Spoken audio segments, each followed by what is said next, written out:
Yeah. The first thing is in the settings you want to use throw type 2. We'll explain that, I guess, right now. So what throw type 1 is you press the button to pick up and then you need to press the button again to throw. Yeah, it's like if you're not holding anything and you press it, then your arms just stay up. Like even if you let go. Yeah. Whereas throw type 2, you need to hold the button to be having your hands up. Yeah, so the advantage of this is just so that if you want to pick something up and throw it immediately just to get it out of your way, you just have to press the button once and it throws it as quickly as possible. So you can press start to get through all this. That's a good one. Oh yeah, all those cutscenes you press start to skip entirely rather than pressing a button on each slide. This is something that isn't like totally known for sure, but it probably doesn't matter all that much whether or not to have Tall Goof as first player or second player. What do we do? We do that one, right? Yeah, we do this one. So yeah, he's first player as Tall Goof, I'm second player as Fast Goof. All that really decides is where your starting position is when you enter a room. So even if I enter a room like on the left side of the door, I'm always going to spawn on the right side of the door. So it's really just like a very small difference in like distance walking each room. Like if I need to go from the bottom to the left, I would rather be on the left side of the door, but it's over the course of the entire game, so I know the TAS timed it out, and this was the fastest, but that uses TAS strats, so it's tough to even Yeah, know. we haven't done any work to determine that after the fact. But this tutorial is going to be using this setup, and pretty much you should just pick one and stick with it, because getting used to like what to hold as soon as you start a room is just going to get weird if you have to switch halfway through. Timings will be pretty specific to like that amount of change as well. Yeah, like if timing is tight on things, there's no guarantee the other thing would work. But Player 1, like as soon as you press B to start, you just want to be mashing because there's going to be like a map screen that comes up.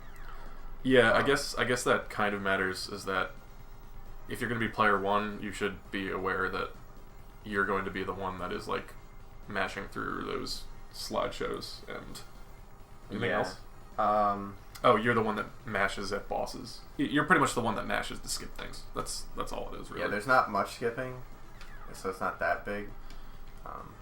Yeah. Oh, and real quick, if you're just looking for like a real quick like route, like you just want to learn the route and you don't care about like all the little things, this is going to be a pretty like in-depth, slow-moving tutorial. So you're probably better off just watching a run and learning from that. True. The route never deviates, so yeah, you can learn the route from just watching a run. This is we're going to try and say like what we're checking for and what we're looking for in each room, and like any minor strategies and things like that. Nice. So yeah, there's these fruit. The fruit gives you hearts, as you can see in the top right. Cherries give you 1 heart. Bananas give you 2 hearts. Those are the only things that give you health. And it pretty much works the same way as Sonic, where you either have health or you don't. So I have 2 hearts, but that's effectively the same as having 1 heart. As soon as I get hit, I lose all my hearts. Same for Tall Goof, it's just the same thing. Yeah, and then the crystals, red is 1 life. I think the blue is 2. You never actually run into a blue one. Blue's a continue. Oh, right. Well, the blue, you're never actually going to hit. Yeah, I think that might come into play for like a safe strat for single player, but it never comes in for co-op. Yeah, you either have health or you don't. No matter how many hearts you have, if you run into an enemy, he takes all of them, and they don't like. You can't just pick them back up; they're just gone. But if you get 6 hearts, it'll like fill up, and then on the 7th heart, it turns into a life. And then you have no health. Yeah, so that sounds like a good thing, getting a life, but it's actually something to be nervous about in a speedrun, because As Fast Goof more so. Yeah, because you're going to be doing damage boosts with Fast Goof, so having health is a good thing. Getting the extra life isn't really a big deal, but losing your health is. So I actually try to like only have 1 or 2 hearts, just so that I don't have to ever think about avoiding health. But keep in mind, if you're at 6 hearts and there's like a cherry on the floor, if you pick it up, you will lose all your health in exchange for a life. So you talked about how Fast Goof actually wants that stuff. Tall Goof is mostly concerned with dying, once you get to 0, and then once you get to 0, then lose that life. As long as the fast goof is able to exit that room, you'll be able to continue. You'll see. And then you start with 2 lives again. We end up using that a lot, but as tall goof, you're really not going to go for health unless it's a level where you're like dying at the end a lot. Yeah, so the only way you get a game over is if both players run out of their final life. Like if both of us have 2 lives right now, if we both go down to 0 and then die, and both of us die in the same room, then it's over. So it's actually really easy to just keep going in Goof Troop. Just one person has to be one person has to be alive to leave the room. Yeah, so there's items like this hookshot. I won't actually pick it up, but so I would pick that up and it would go in that little square next to my head, that blue square. And I cannot transfer it to him. Square. Yeah. So while we're both alive, we can both each hold 1 item. If only one of us is alive, that person can hold 2 items. And if someone's holding 2 items while the other person is dead and the other person comes back to life, the item that is not equipped gets transferred. So if I have a hookshot and a bell, and I have the hookshot active, if he comes back from dead, I transfer the bell to him. And so you actually utilize that a lot in the run. That's why Tall Goof was talking about dying a lot, is because you want to make it so that the faster character can go and get the items and then transfer them quickly to the slower character, who will then respawn. When you respawn at the door that was entered. Yeah. For that room. So like if we both entered this room, I could he could die, I could come, grab a second item, he could respawn. Well, assuming I was dead before we came here. General idea, he could respawn back at that door with the item and leave quickly. So anyway, all that stuff will just become obvious during the run. I think that covers most of the game. The general stuff. The last thing you'll notice quickly, but I move a lot slower, Tall Goof. Oh yeah, movement. Yeah, moves a lot slower. But my advantage is I do twice as much damage on a throw. Or it's not twice. It's 3 to 2. Yeah, you do 3 damage. I do 2 damage. So that means almost all normal enemies I kill in 1 shot. After level 1, Fast Goof really does. It takes 2 hits for most. Yeah, and the other thing to note is that when neither of us are carrying something, I'm faster. If I'm carrying something, I become drastically slower. Yeah, so this is my movement speed. And I pick something up, and now this is my movement speed. So the movement speed is essentially max, or Fast Goof without an item, or without a pot, is the fastest. And then Tall Goof is the same speed whether he's carrying something or not. And then max, while he's carrying something, is the slowest. So that decides some things in the route. And if it comes down to it, like getting the item to Tall Goof so that he can walk with it instead of me is often a better option. And then like picking up something also, it takes a frame or 2 pause, or a couple frame pause. So we'll do some things like Tall Goof getting it out of the way so that Fast Goof doesn't have to pause.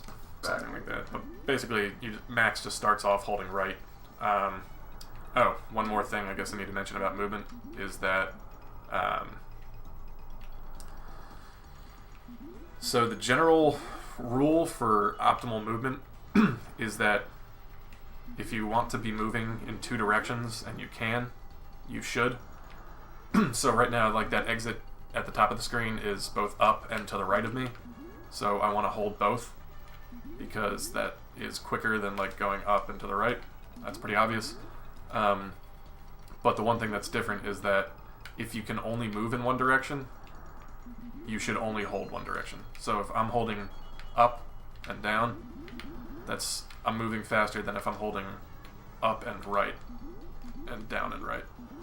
So if you're holding 2 directions and you're only moving one, you're moving slower.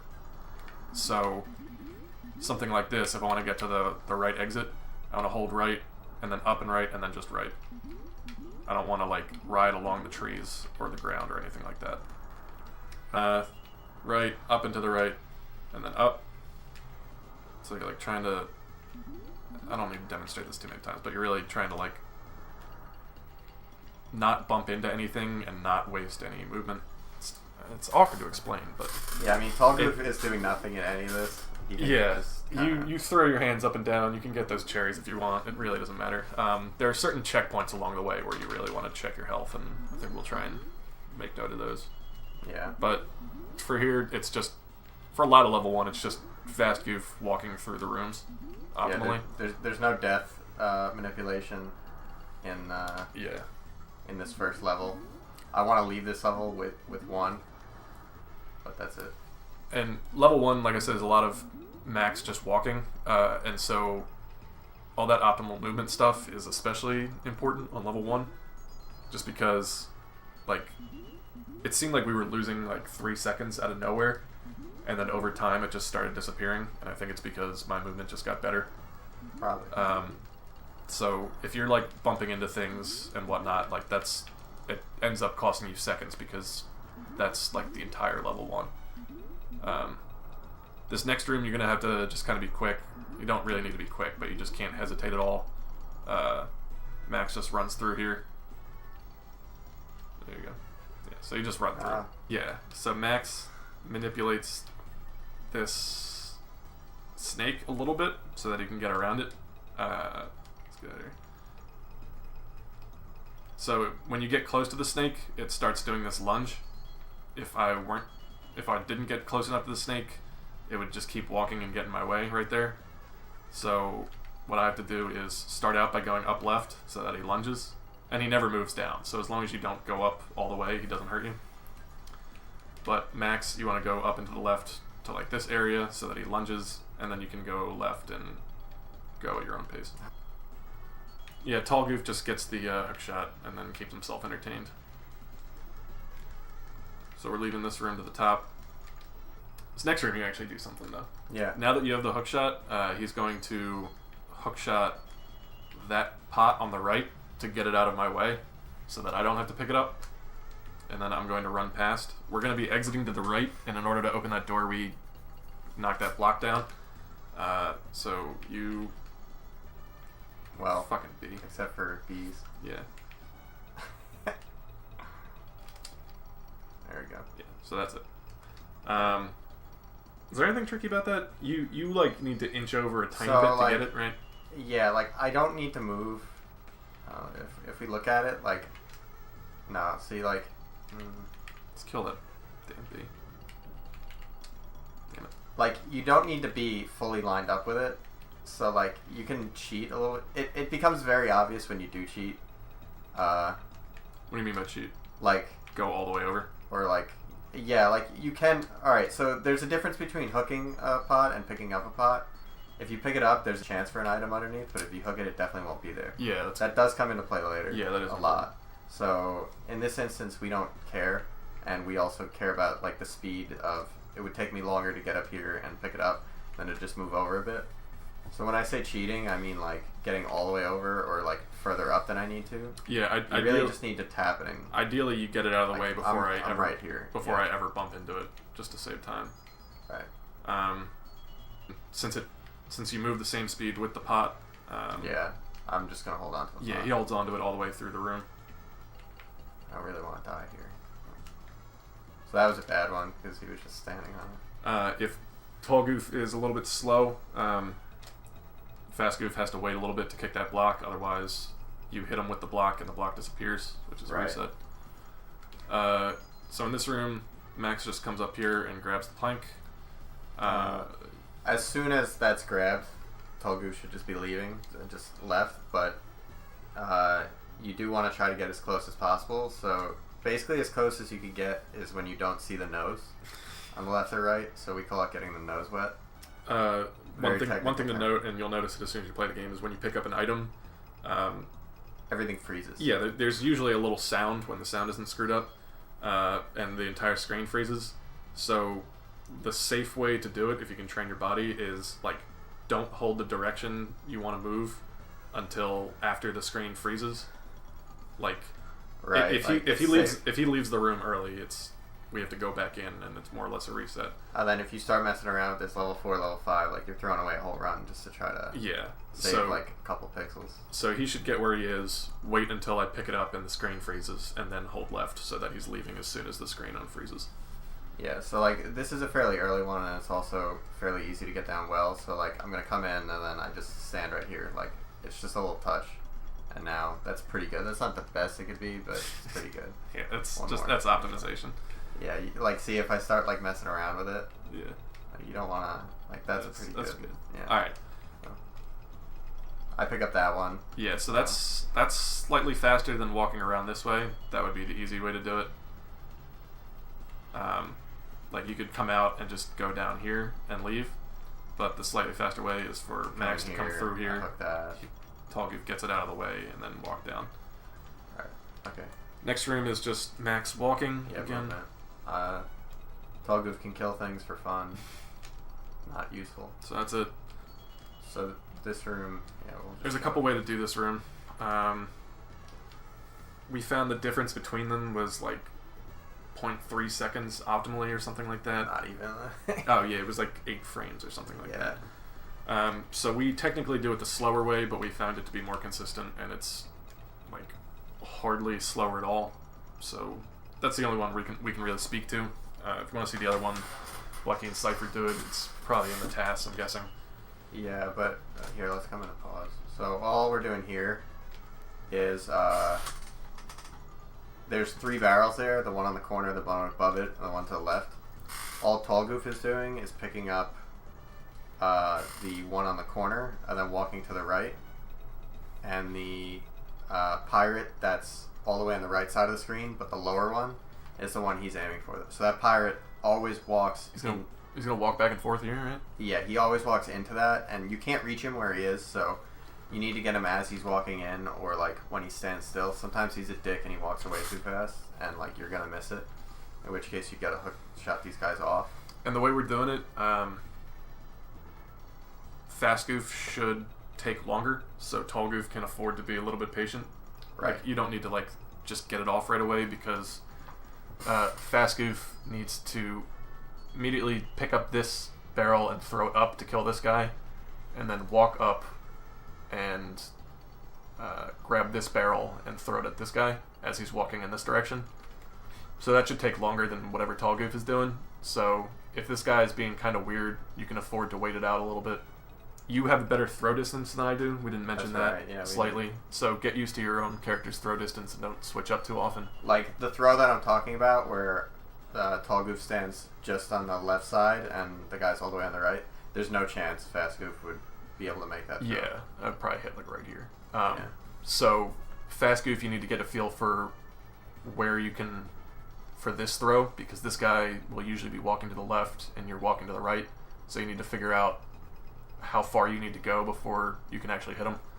And we can show what happens if I fail in hitting him, but let's just do some good ones first, just a few times. So that, oh my god, shocker. Alright, he like walked up, I didn't expect it. I usually hook this one too. I probably don't need to, but I do. So in that case, I'd be hooking. Alright, so I'll miss my guy. I think the most common one is probably that I miss my guy. Yeah. If you miss your guy, it's, at least for us, it's usually a reset, just because you have to then like walk around. Yeah. But I'll miss my second guy here. So then Tall Goof comes and hook shots him off the edge. Hook shot stuns them, and it also pushes them back. Yeah. And needless to say, it takes time for the hook shot to move, so if you can like get closer with each hook shot, rather than like standing here and hook shotting him. Yeah, well, it depends. If he only needs one. Yeah, then it's quicker. But if you need to move him like 4 spots, it might be good to bump him, move, bump him, move, bump him, move type of deal. The other thing with the hook shot, so it stuns all these pirates. It kills snakes just directly. Yeah. No need for like a stun. All right. Frogs too. When those 3 die, takes a short period of time, and then this door opens. Both characters can pretty much get to the door before it opens. Yeah. Next room is Fast Goof walking. The thing that oh yeah, so Max walks up here, uses the item button, which whatever you have your configuration to be. What do we have it as? I don't even know. Y. Yeah. Yeah. So I'd come here. Right. Pretty much, there's like a little area in here where if you press the button, you can just keep walking. Like you can put it down and keep walking without interruption. That you just kind of get a flow for over time. But like, worst case, you kind of run into it, stop, put the plank down, and then keep walking. But you want to cut it as close as possible, right along here, and then straight up, because what you're looking out for is there's a frog that pops up here and shoots across. I believe it's possible to, with optimal movement, like sneak past them every time. Yeah. Because what you want to do is you want to come up here and immediately turn right, rather than like going up. Because if you turn right, then you get out ahead of the frog and he can't hit you. And meanwhile, he doesn't always come out at the same speed, but I think at his fastest speed, that's where he is. So yeah, he's somewhat unpredictable, but it's usually a pretty good bet. And also, from picking up those barrels in the last dream, you might have health. Yeah, I mean, Tall Goof stands to the left on this island. Are you more or less guessing? Yeah. Yeah. Okay.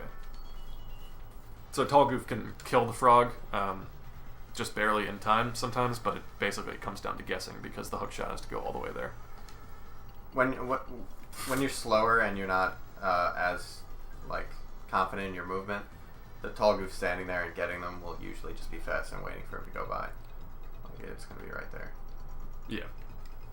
Yeah, I mean if Max isn't confident, he can like walk up to here, wait for the frog to go by, and then go. Right. I'm surprised we can just do it. Just do it a couple more times. No. So that's what I mean by getting out in front of them. Okay. Yeah, this is probably the trickiest room yet. Yes, this is weird. You got 4 enemies. So this is the first time we actually trade the pot. So like, if I throw the pot, if Tall Goof throws the pot, or Fast Goof throws the pot, the other one can catch it. So in this room, it's Max is going to come around this way through here to leave. So what I could do is just grab this pot, walk around, and hit this guy. And when you hit him, he's going to have his little invulnerability frames where you could just walk through him. Right. You don't. Fast Goof doesn't have the ability to kill him in one shot. Tall Goof does. Yeah, but what I can do is stun him and then walk through. So that's what I'm going to do. But it's faster for just because of my movement speed. It's better to catch the pot over here than pick it up and walk with it over here. So what Tall Goof is going to do is he's going to hook it. I'm going to have my hands in the air. He's going to throw it to me. Before I even like take a step, I'm going to try and throw it up to hit him and stun him, and then walk through. And then after he throws that pot to me, he's just going to start trying to get these pots out of the way. And ideally, optimally, you get them both out of the way before I run into either of them. Right. So let's just go ahead with it.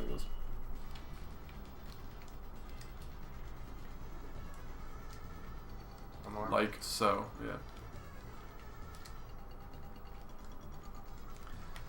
One minor thing is that raising your hands or putting your hands down takes a frame. You can't do it while you're walking. So if you're like walking versus walking and constantly putting your hands up and down, this is slower. And so that's why I do it a lot. Tall Goof does it a lot because it doesn't matter. It doesn't matter. But in terms of optimal movement, you can't be doing it. For all these rooms where Fast Goof is running through, I can't really be pumping my arms or else I'm losing time. But I mentioned that, and I'll just leave real quick, is because coming in here, I could either like run like this and wait for him to grab it and then put my hands up and throw it to me, or it's good to just get yourself to come in here, putting your hands up right away and running into it like this. so that it's all. If you pick it up accidentally, it's going to slow you down. Yeah, so you want to put your hands up immediately upon entering the room, just because it saves you 1 frame, but it's just kind of, it gets you in the right idea of understanding that putting your hands up is slow, so you want to get it out of the way while you can advance.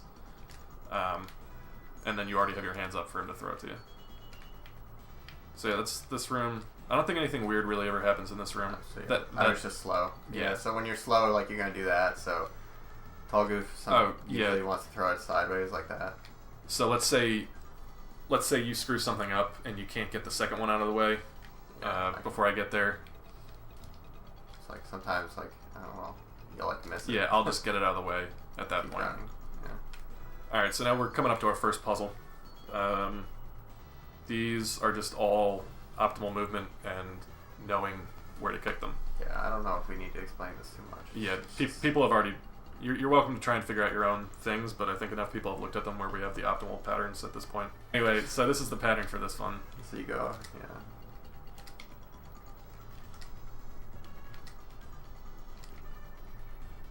yeah, that's pretty much it. As soon as you understand how to move optimally, like, I don't have to tell you how to do it, but like, Max should pretty much immediately start going up and to the right in this room, and then the rest of it is pretty easy to understand. All that's just straight up. Let's do it one more time, and then let's look at like where we are when it ends. So we're usually like in these positions when the door starts blowing up. Door takes a little bit to blow up, so you have a little bit of time to position yourself here. And I think every puzzle you're exiting and I'm grabbing the item. Is that correct?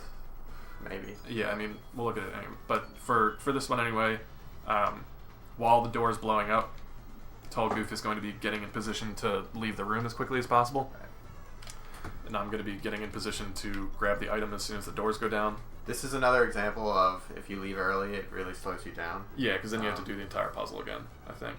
No, because we're just getting back in here. But the you have to walk all the way up. So Goof just gets relatively close to the door. As soon as Max grabs the item, the screen freezes, and then he can start holding down. Yeah, so I'm holding down as soon as the screen freezes. So now I have the key, he has a hook shot. I'm going to be holding down at the left immediately, and the path I'm taking is around here, through here, and out. What Tall Goof's going to be doing, he's going to be getting this out of the way, and I believe you hit him with that? Yeah, kill him. Yeah, so he's killing this guy to get him out of the way. That's the most important thing, and then after that he's just going to start trying to get these pots out of the way so that I can cut through here rather than having to walk around. Oh. Yeah. I got the lift. Beautiful. That was as good as that room goes. Does anything really ever go wrong in that room? I can miss. Yeah. I can he can hit me in the head with a pot, which slows us down, so don't do that. It's just like, if you miss one of the hooks, really be careful about what you're doing. Yeah, if it doesn't go exactly as planned, you're probably going to hit somebody in the head with a pot. So be careful. Yeah. Exiting this room is just walking through. This frog seems to be doing its weird pattern where it just sits there. We're paused. Yeah. Tall Goof can... I think it's just sitting there and turning around now. Tall Goof can kill him with the hook shot. Fast Goof can walk around him, but basically we're just leaving. Usually throw the egg here and try to get like a frame perfect kill on like that right there, but yeah, so that's that room. That doesn't matter. So now we're back here. We have to kill everyone to leave. Yeah. So here you just easily use the hook shot, right? Yeah, I get really close to them. This is an exact. They're gonna need 2, or it's 1 or 2, but you want to get close to aggro the bottom guy to come up a little bit higher, so you don't have to go and meet him. And then yeah, so you're bumping both of these guys off right here with the hook shot. Max is just coming over, picking up this barrel and hitting him off the edge. And so as soon as those 3 are dead, this door opens. This is kind of the first checkpoint for me where I'm looking at my health, because there's a damage boost coming up that I need health for, and so let's kill our guys real quick. Alright, so I don't have health. There was no health under that barrel. If you have health already after this, or there's health under this barrel, you can just get ready to leave. it takes Tall Goof a little bit longer in this room. So Yeah, you're usually second. So normally, optimally, you probably can just pick up and throw these 3 barrels anyway and get out as soon as possible, as soon as the door opens anyway. But I only try to do 1 barrel, or as like few as possible, just so that you're consciously looking at your health. Because if you're just picking up and throwing every barrel you see, you stop getting into the habit of checking your health. So right here, after doing what I need to do to kill this guy, I notice I don't have health, there's no health under here, and now I can start picking up barrels and throwing them. So there's a cherry under here that bailed me out. So after this room, I usually tell my partner here whether I have health or not, just because that changes our strategy coming up, like I mentioned. But anyway, right here is like the first time you really need to check for your health. And I guess we could just say both strats for... So like, because I have health... Yeah, I mean, this room's the same, so... Yeah, this room we just run through it. Max just runs through it. Yeah. Opposite of what you did before. Alright, so we're leaving. So in this room is usually when I say if I don't have health. If I do...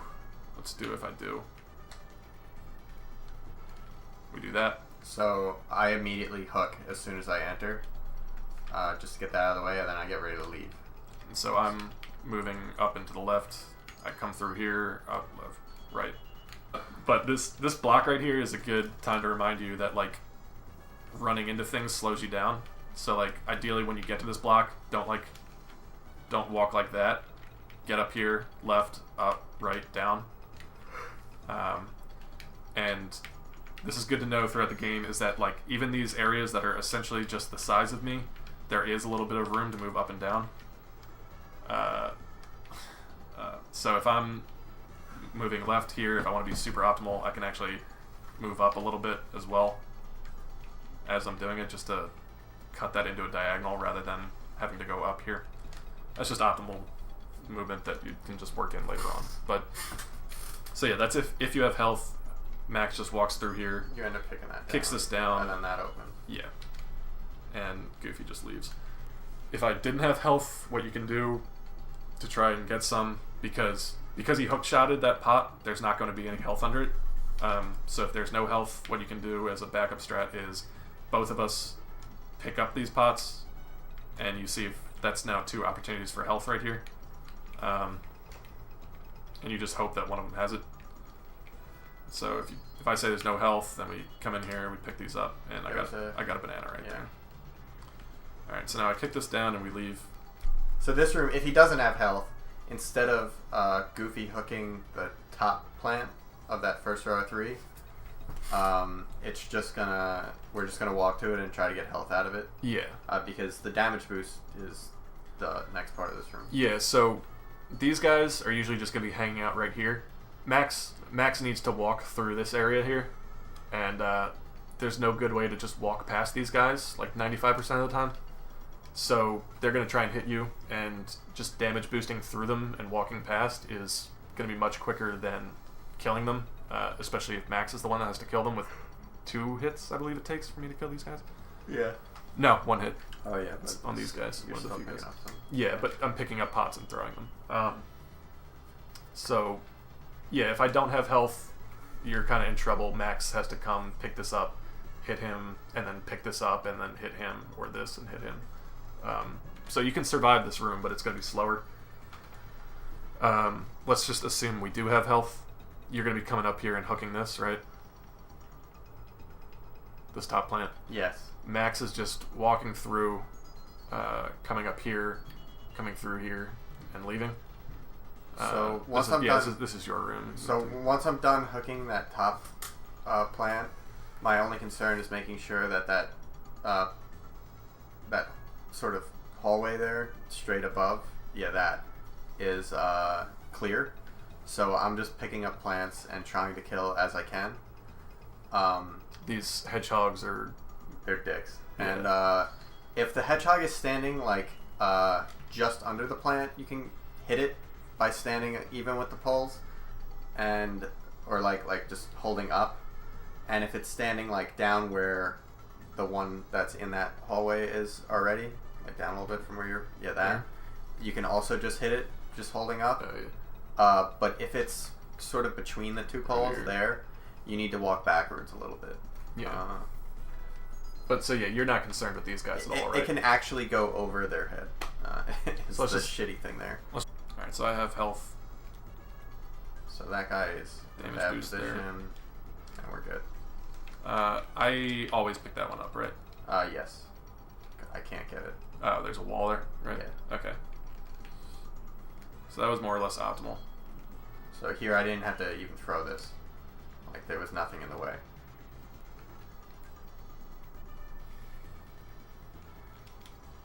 So in that case, yeah, we have to throw it like that. Yeah, if I see that there's someone in the way that he can't hit, I just put my hands up, and when he throws it, I'll just catch it instead and throw it myself. That was weird. Don't know what I just did. So the other thing that you can do in this room, if you come in with health,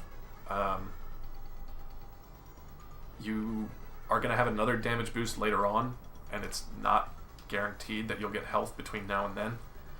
So there's a pattern where basically one of these guys is out of the way. He's like down here, and the other guy is like right here.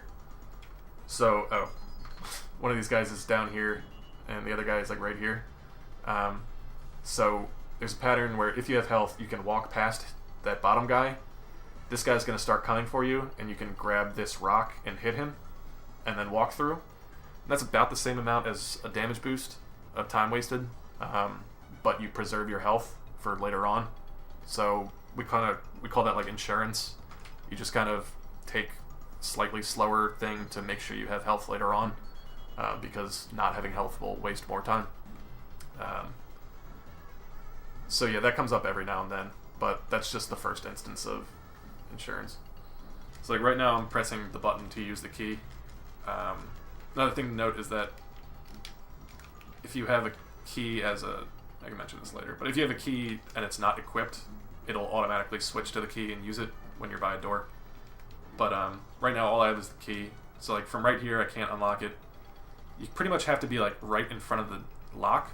So if I'm coming up and I'm like flush left against this pole and I go up, I can't unlock. But if I'm flush left against these poles and I go up, flush right, yeah. And I press it, then I do. So when I'm coming over here, I try and like rub up against these pipes a little bit, just so that when I go up, I know I'm gonna unlock it. And I don't think it wastes any time to mash the key unlock. So just ride these rails, go up, press it when you get to the door, and we're in here. So I want to say that I want to leave this level with 1 or no lives. So sometimes I lose a life on the boss, but I want to enter the boss at 1. So this is usually where I take the opportunity to lose my life. You could lose it anywhere in this level. It really doesn't matter. This is just a really easy place to do it. Yeah. But there's a lot of easy places. Yeah, the only benchmark is just after this level you want 1 life. Yeah, so there's a couple rooms now before the boss. So this is around the time where you should at least look and see if you have 1. But anyway, yeah, this room is just walking. This room's another, yeah, I'm walking from here, through here, around, and up and through here. That top left pirate could potentially come down and get him, so usually Tall Goof is walking over there and hooking him to stun him. So you stun him and then die to him, is that what you do? Or either of them, yeah. Yeah. They're both. So I'm coming through here, he's protecting me through here. You pick up this coconut or rock or whatever. It's a coconut. And it's a coconut that's larger than the tree. And this guy is usually either up here and you can ignore him, or he's right here and you can kill him. But no matter what, I'm picking this up and throwing it immediately and then just running. Just easily demonstrate it.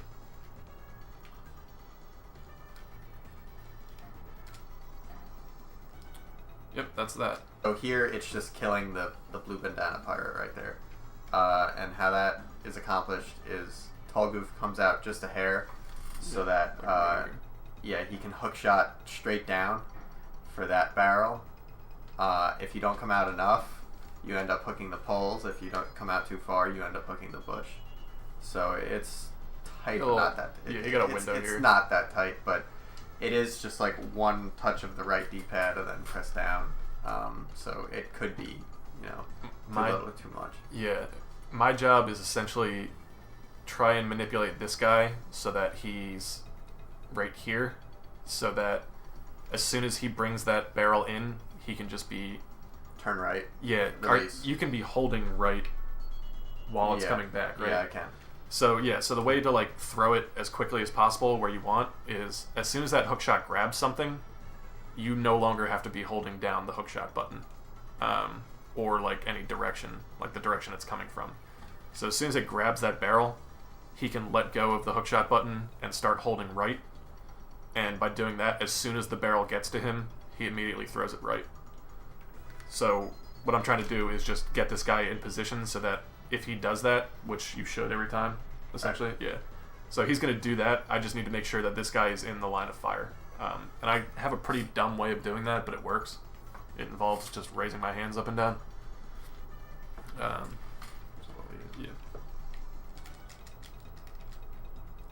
So this guy can either like wander around for a little bit and you have to aggro him by coming over here, or he can like immediately see me and start coming for me. And so I just kind of like move slowly to get an idea. So there I just kind of bump into this and then go up. And so I noticed he came at me right away. So I just come up here and he's in the line of fire, and then I get to the door. And if he's slow, then I come over here.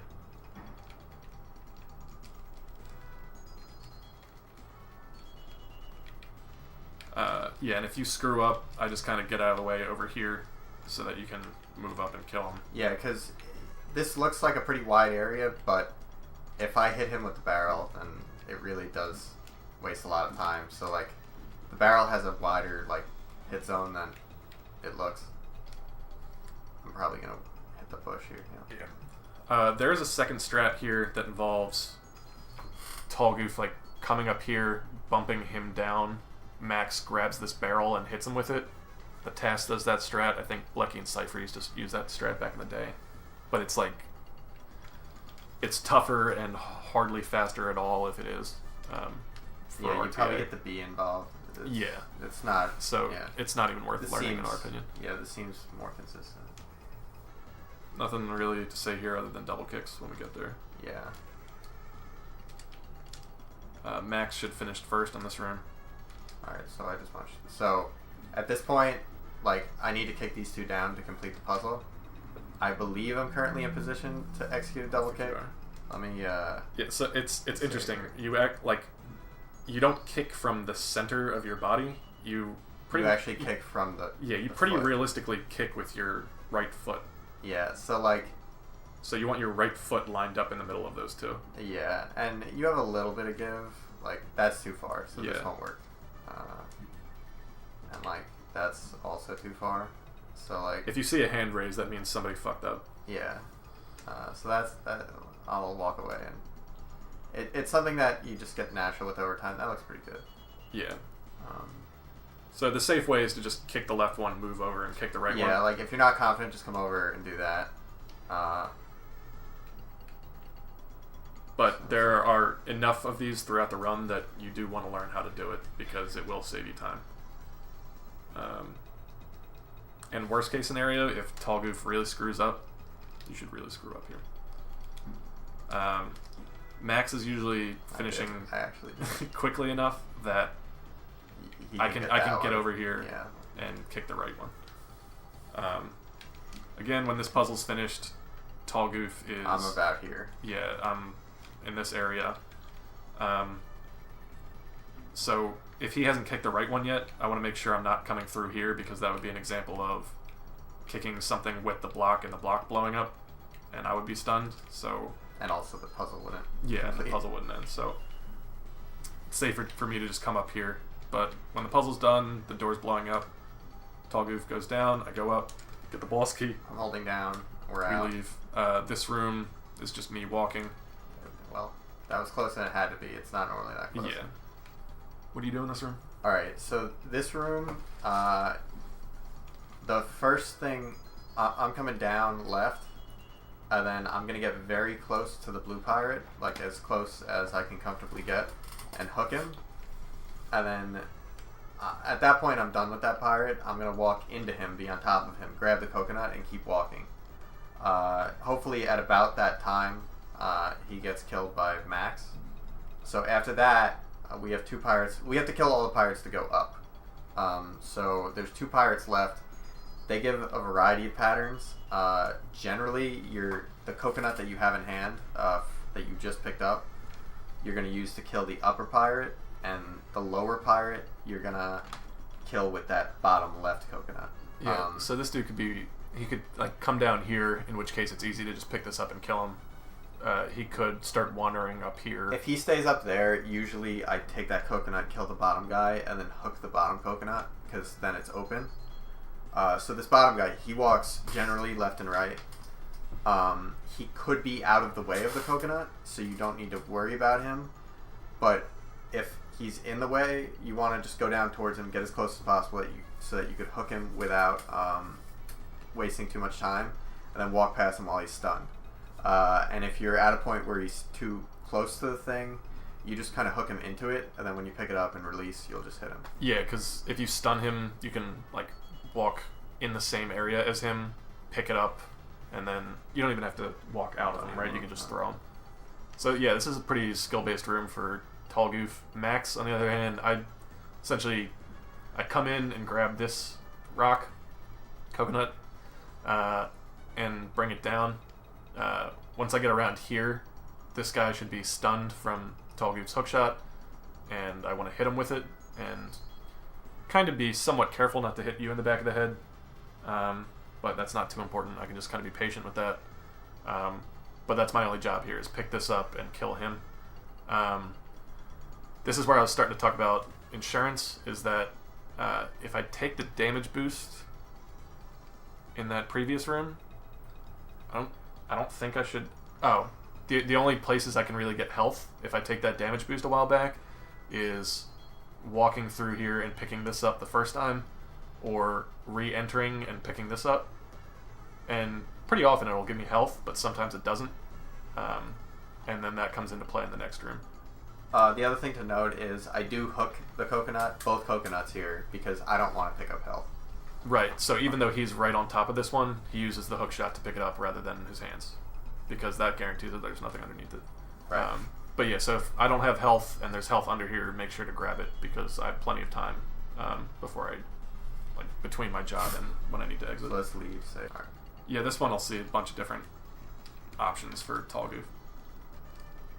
That one's pretty standard. That's like the most typical, probably. Well, there I kind of fucked up, but we're still in a weird place.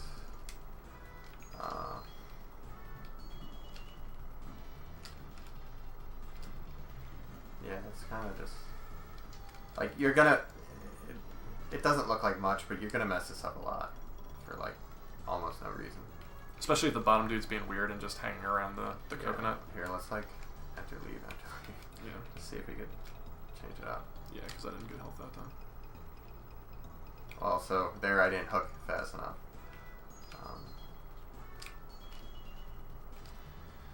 And the reason I tend to hang down here is just because Just leave him. if this pirate is chilling up here, if I'm hanging by the door, then I'm gonna aggro him and he's gonna come to this top right corner, which is pretty inconvenient for you. Right. So I try and like hang down here while I can. And then when that top right guy is dead, I go to the door. I wanna try one more. I wanna like hook past him if it comes up. I really don't do that anymore, to be honest. Alright, so that was an example of the other one at least.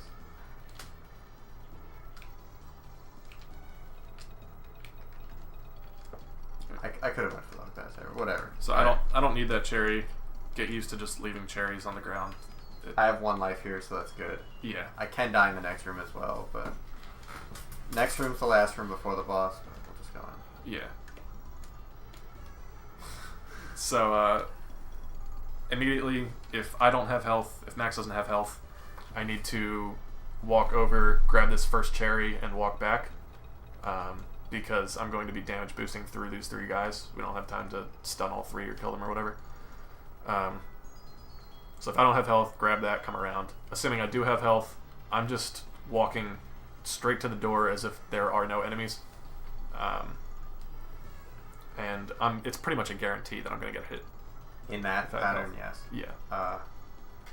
But if he doesn't have health, and he goes for the cherry, there's the possibility that I can stun all 3 of them so that he actually enters the next room with health, which it's always good for Max to have health.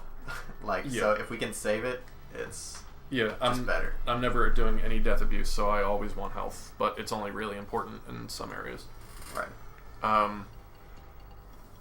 Not relevant at all here, but just because we haven't mentioned it, the hook shot can be used to grab health, so if for whatever reason he wanted to, Goofy could hookshot that cherry and bring it to himself. We never actually do that, right? I do it occasionally in level 5, going into Pete. But it's just good to know for backup or safety or whatever. Right.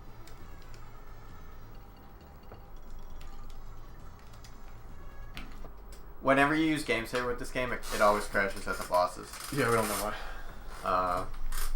That's just how it is. So if you're going to practice, it kind of sucks because you can't practice the bosses on different patterns. The pattern seems to lock as soon as you enter the room. So go. Ready, set, I'm Goof. tapping. 3, 2, 1, Goof. So I'm going to get my lift in here. Nailed it. That's Air Snake. We didn't even talk about Air Snake. Yeah, we went into lifting. We didn't even talk about Air Snake. Well, you can only cover so much. Mean. But yeah, Air Snake is just that he usually grabs that hook shot and freezes the screen while the snake is in the air. Once upon a time, we believed that was a great accomplishment. It's actually like so much has it's happened. like a full second window. And then we discovered lifting. That's just so much more important. Yeah, lifting is the new. It's not even that new anymore. Stubbing my toe is something I've started to get working in there on puzzles. Just when there's time for it. So I missed that lift. That was a missed lift. For those paying attention. So like at home. when I mentioned there's like a little bit of wiggle room here, like in this room for example, if you turn right away you can move down a little bit on this plank just to save minor amounts of time throughout the run. I do have health here. Okay. Can you confirm that you heard that I had health? Thank you. I said okay. Not saying it twice.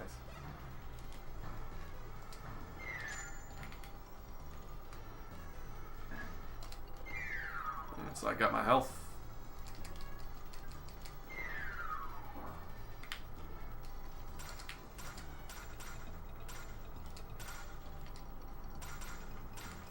Good double kick.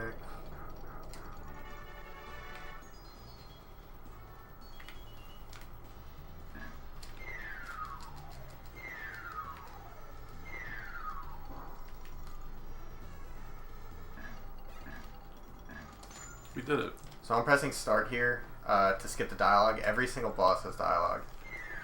We should pause. Yeah, we should have like game saved as soon as we came in. Oh yeah. Alright. I didn't even I didn't think about the tutorial. So this is Jester Hole. It's pretty RNG heavy. I'd say it's very RNG heavy. And you're going to reset here a lot because if you don't get the pattern you want, you can't get out of here that quick. So we did just show a brief second of it. That was good.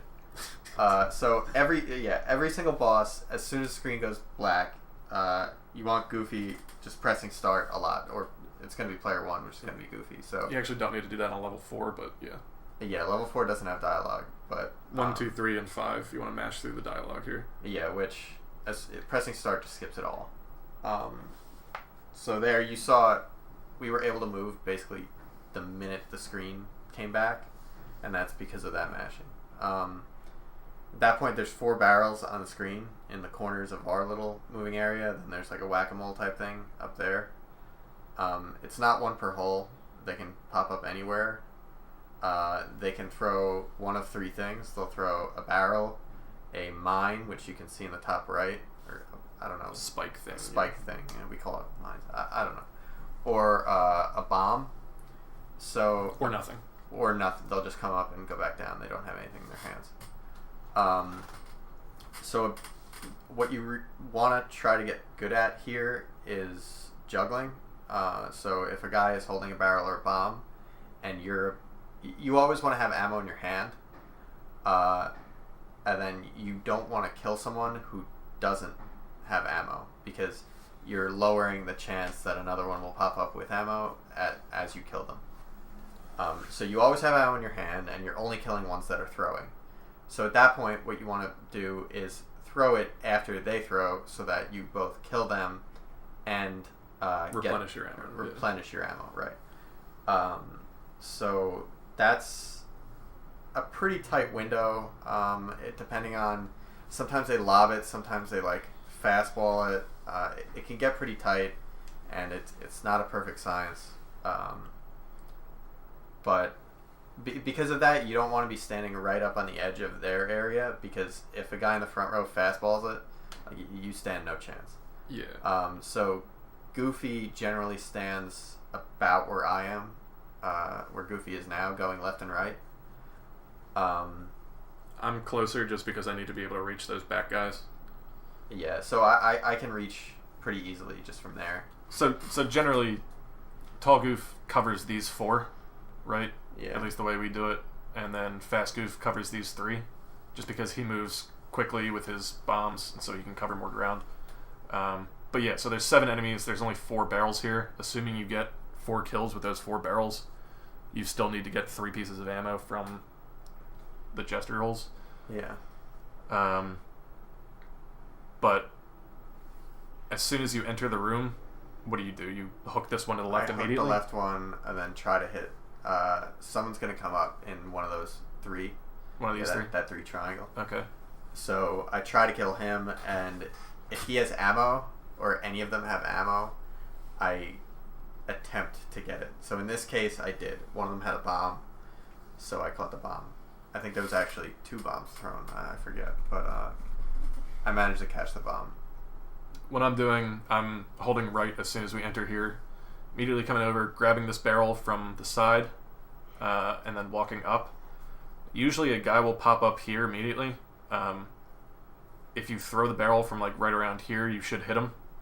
But you gotta be careful with that, because if it's one of these spike throwers that's here, he might pop up and go back down immediately. And so you've just thrown the barrel and not hit anything, which is a bad start. But I'll usually grab this one, make sure you hit someone with it. So I usually bring it up and hang out until I'm sure I can kill someone. And then if no one's giving you any ammo right away with a juggle, grab this barrel and then get ready to juggle. And that's generally the same for you with this barrel, right? Yeah, I mean, I managed to catch ammo on that first one, so I still have my second barrel, but if I'm waiting, I will just throw this and grab my barrel and then be juggling. Barrels, if they throw them at you and they hit the ground, they break. Bombs, if they throw them at you, they will bounce and then sit on the ground. They could go off screen. Yeah, if they throw it straight down from like the front row or maybe even the back row, it'll probably go off screen, so you want to catch those in the air. But if he's like throwing it diagonally this way or something, it'll bounce. You want to wait until it's resting on the ground. If you didn't catch it in the air, then you can pick it up and throw it.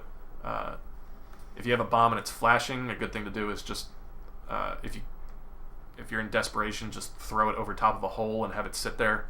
And by the time it blows up, there might be a guy there. But really, a lot of this is just making sure you have ammo and...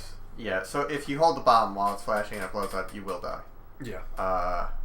Regardless of health, I believe. Yeah, I don't know. And then the other one is doubles.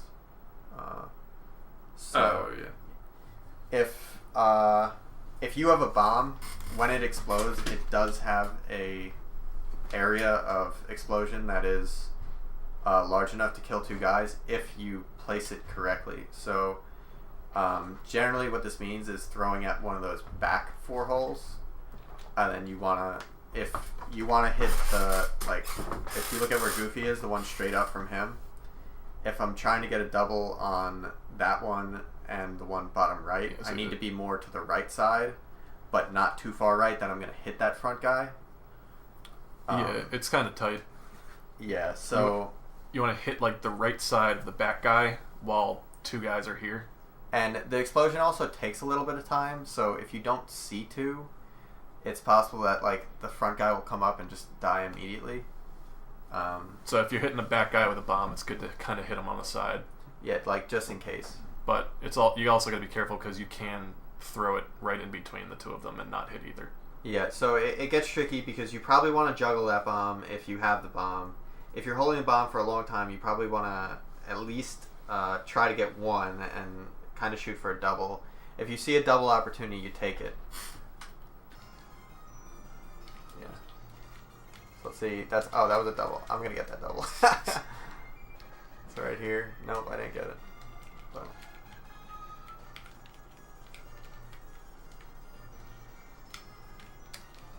damn. let's do it again. It broke, didn't it? Yeah, it broke. Alright, so we're going to have a lot of trouble with bosses. The important thing is to, like, both players should know when there's only 1 or 2 left. Just because if there's only 1 left, there's no reason to, like, be looking out for a double. You should just be ready to kill the guy as soon as possible. I think there's 7, so you could count. We did count for a little bit, and it did seem to help, but it seemed like a lot of work. So. Yeah, because I mean it's 2 people counting individually and adding their numbers together as you go along. So and it's pretty quick. It can go by in approximately 20 seconds. Yeah. The fight. Yeah, about. And you usually like notice when there's only 3 left too. I think it could actually be closer to 15 at best.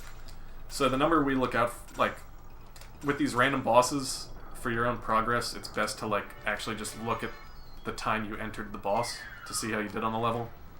So we usually try and get, like, 254 or 154 or 155 entering the boss. And then, world record, I believe, has 3. Yeah, 253. Or 153, I don't know. That's 1, yeah. What do we usually leave at? Like 210 or something? 215 is like where the split is, but our split's terrible. I think world record is like 208. Shit. Just demonstrating what a bad room looks like there. That was actually double point.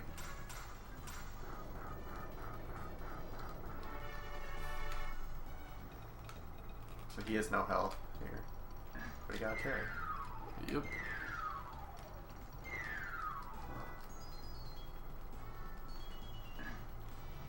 Alright, so no game saver, just go through it.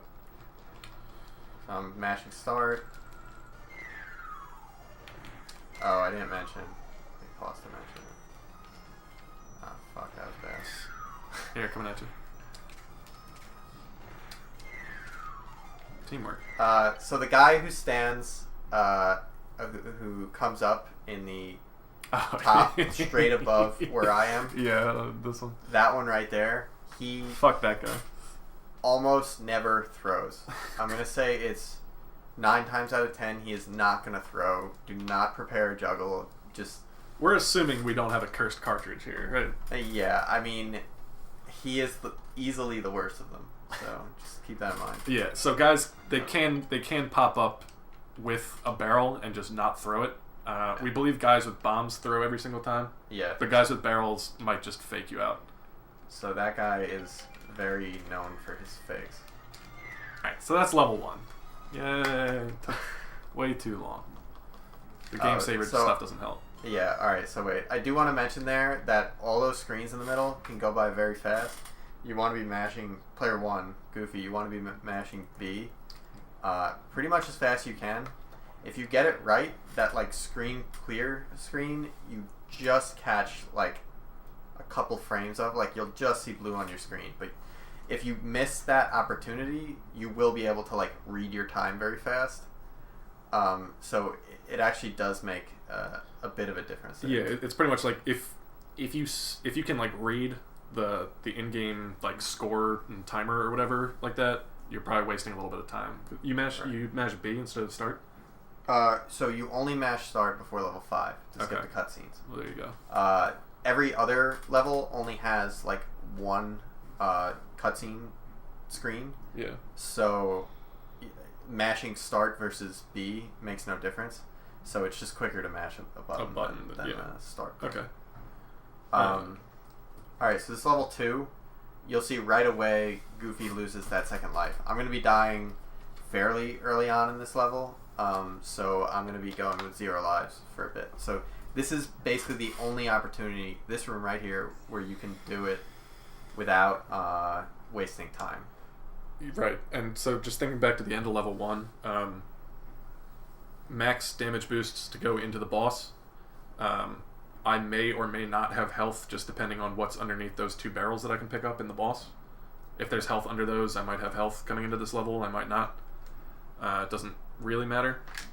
Tall Goof, you don't want health here, and assuming you hookshot both of the barrels in the boss, you're not going to get health from either of those. So Tall Goof's coming in with probably 1 life and no health, and he's going to just get rid of that life right now so that he has 0 going forward. Right. So I'm just going to walk left. Yeah, this is just me walking to the end. Ready? Yep. This one just walks straight. Hold up. Alright, so this is a puzzle, but you also have things shooting fireballs at you. Yeah, so if you do it fast and all goes well, then you don't really need to dodge the fireballs. Sometimes it looks close, but it won't really get you as long as you do it optimally, which isn't too big of a deal here. Yeah, it gets to the point where you're only really looking to see if you're going to get hit by a fireball at like 1 spot. Alright, so yeah, I start out holding top left. Yeah. I didn't have to be standing where I was. So let's, so that went by pretty quick. Yeah, there weren't any fireballs there. And there were no fireballs, yeah. The one that's scary is the top right. Yeah. We'll see if any fireballs come up. I was going to say, I think I might have a double here, but I definitely don't. So I need to kick that one up. Yeah, see now, like, he slowed us down, so there was all those fireballs to dodge.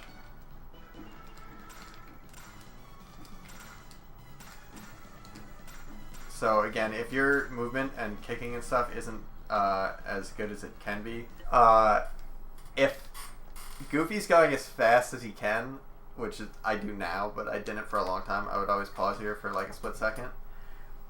This kick will arrive faster than Max kicks that up and it stops. So just be wary of that. Yeah, it doesn't even necessarily need to get like in front of this one. It's just if they're both moving, like, and they touch here, they both blow up.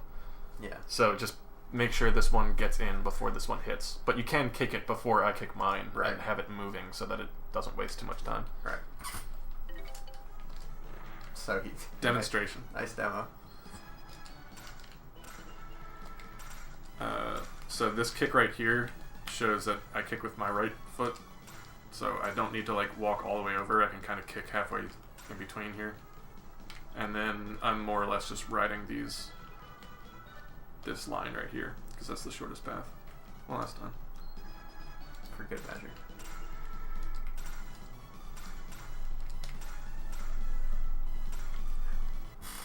Right in front of Goofy, there's a hook shot, and you end up using the hook shot, the 2 plants, and the plant that's in that next little alley there. You're going to be using them all as Goofy. There's a lot of fast motion that goes on quick here. So your first like objective is to kill that porcupine, because if you don't kill him quickly, he will move, and then it becomes much harder to kill him quickly. So I always hold upright to grab that plant first. You can grab the hookshot first, but it makes the next timing a little bit trickier. So I hold up right, grab that plant, come back over left, and then I'm standing between the plant and the hookshot, and I can throw up and kill a porcupine, and then I get the hookshot. That freezes the screen. At that point, you grab the other plant, come up and around, and you're going to be looking to kill that pirate there on the right. It's a judgment shot. He'll be around. He'll be around. He could be up, so you'll go up next to the other plant, turn and throw. You could get a little bit closer, but it's a tricky timing because Max is going to be getting near there at about the same time. Yeah. So let's do this part and then you pause it. I won't pause it. Let's kill the porcupine. You come around. All right. What Max is doing this whole time is just literally just running around. Max is just running to get to this pot. Yeah. All right. So let's leave and.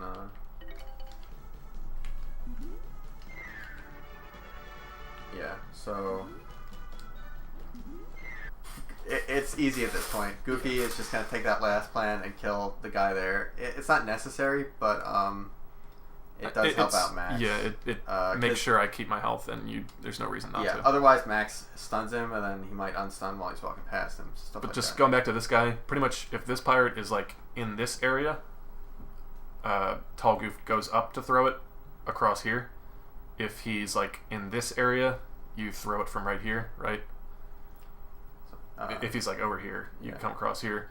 And if he's every now and then he'll get weird and like come down here, in which case Max can just use this pot that he grabs here to hit him, and then just walk around. On the real off chance that he just loses his mind and wanders up here, he can just be safely ignored. But yeah, now that we're here, Tall Goof kills this guy. Max just comes around and exits through here.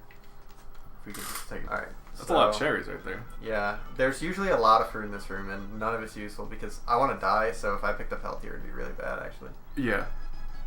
The reason he's at 0 lives is because he's going to use Death Abuse later on. So pretty soon, actually. All right. So anyway, this room again. Oh man, the hookshot's not there, but I would have picked up the hookshot. Come over. The guy's up here. Well, yeah. So he could kill him that time. I guess I shouldn't have done that just because that's slightly slower and he has an easy kill anyway. Yeah. Alright, so coming into this room, my job as Fast Goof is to get that plank in the top left. Just come around here and around to get it. That's just walking from me. What do you do? I come down and the 2 barrels at the bottom, I want to hookshot the top one. And that saves just a little bit of time for Fast Goof. Yeah, so he's able to hookshot this out of the way before I get there and run into it. And then after that, I'm just lining up to leave the room. And this is another one where you could get your nose wet, but if you fuck it up, you're wasting a lot of time. Yeah, so by coming through here... Oh, sorry, I do something else. Yeah, so he gets that out of the way, I'm coming here.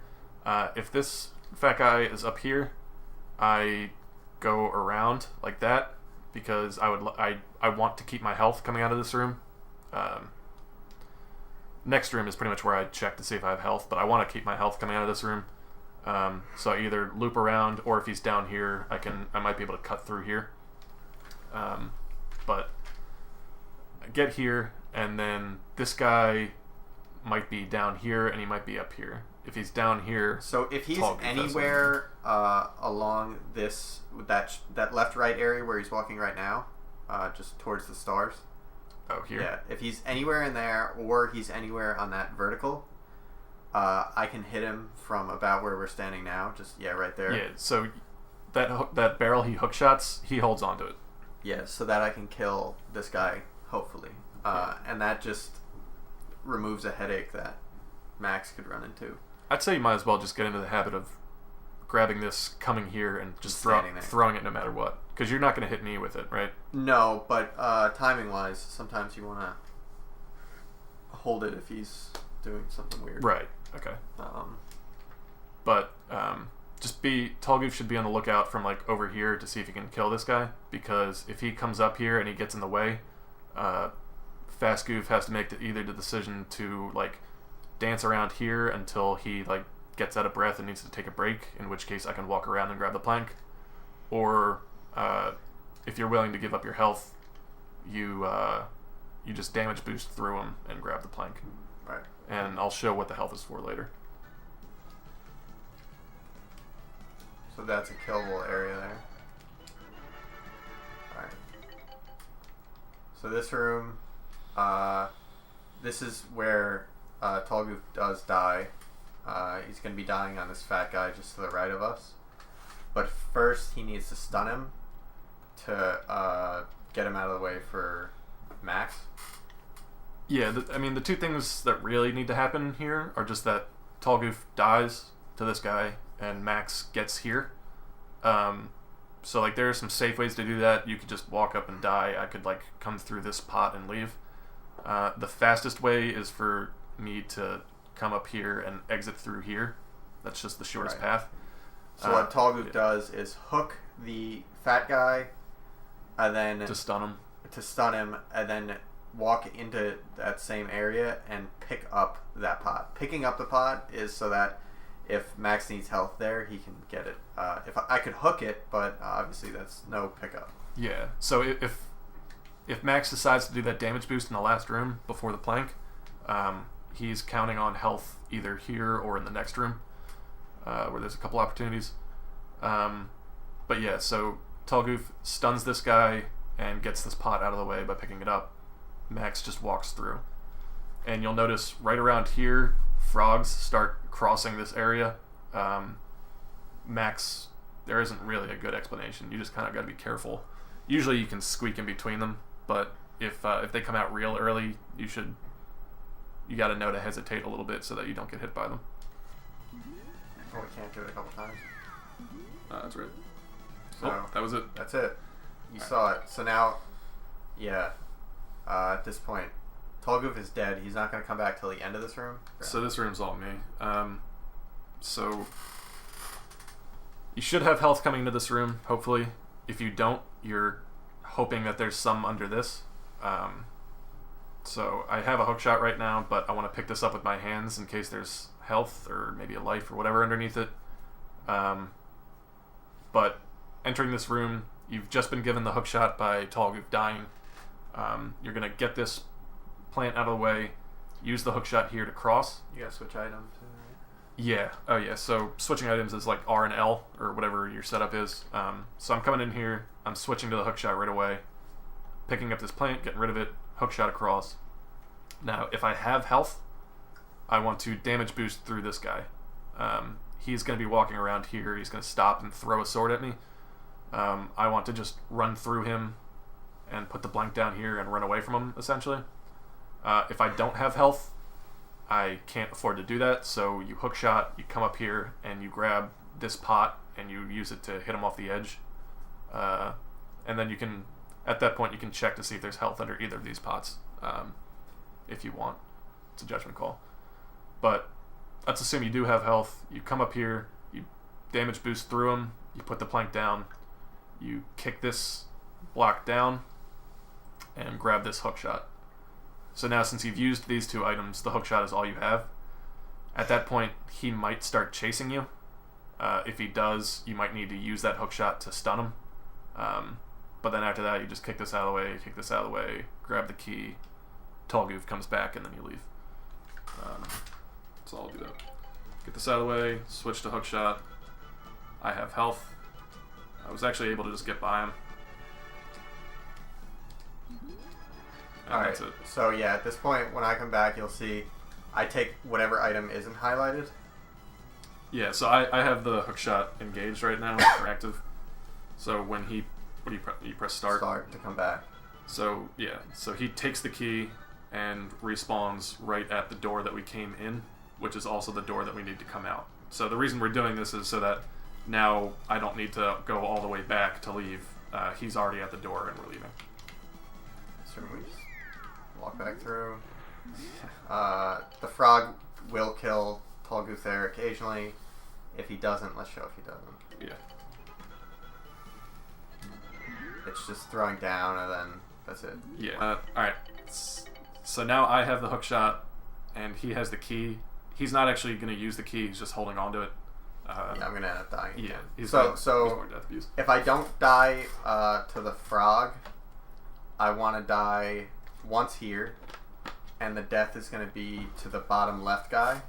But I already died. You'll see it as we go.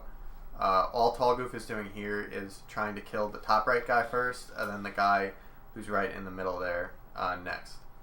The guy in the middle, he could kick one of those blocks, so you kind of want to let him live as long as you can before Max gets over there, because if he does kick that, then it's slightly quicker. Yeah, if he kicks this block to the right, then Max can just move diagonally through here instead of having to go up and around. So that's slight optimization, but if it's clear that he's not going to kick it, you need to kill him to get him out of the way. Yeah, I mean, you're going to kill him eventually, but...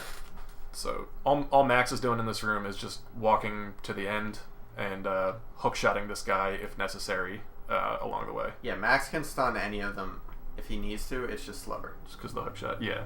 So Max, I'm going to come pick up this pot and throw it right away, or barrel and throw it right away. It may or may not hit him. If it doesn't hit him, I want to walk through here and stun him and then go around. But yeah, this is just a walking room. Oh, so he kicked early, so he's just dead. So this is the guy that I would die on right now. Go some. Oh, again. So I'm waiting. He's not going to do it, so I'm just going to kill him. Cheer me on. And that's that room. So... I have the hook shot. I guess you explain it. You're leading the way. Yeah, so the path we're taking is just around here, and then Max comes up around here to leave. This is just walking to the end again. We start out both walking left. This guy's going to be in the way, so we're going to get as close as possible, and then Max is going to use the hook shot to kill him. This guy is going to be all the way to the left, so if you move well enough, you should be able to just walk past him without needing to kill him. But Max can kill him with the hook shot if he needs to. But basically, you kill this one, walk past this one, and then Max is just walking to the end, right. And Tall Goof is getting rid of this guy. Right, so how you do that is the pot that's like dead center of the screen, you're going to pick that up, and if you throw it basically as the two snakes are about to kill you, you can kill that one, and also you're trying to lose a life here, so... Yeah. So Tall Goof is killing this one, dying to these two. Yeah. And it's not that close of a timing. Yeah. So we should leave and re-enter.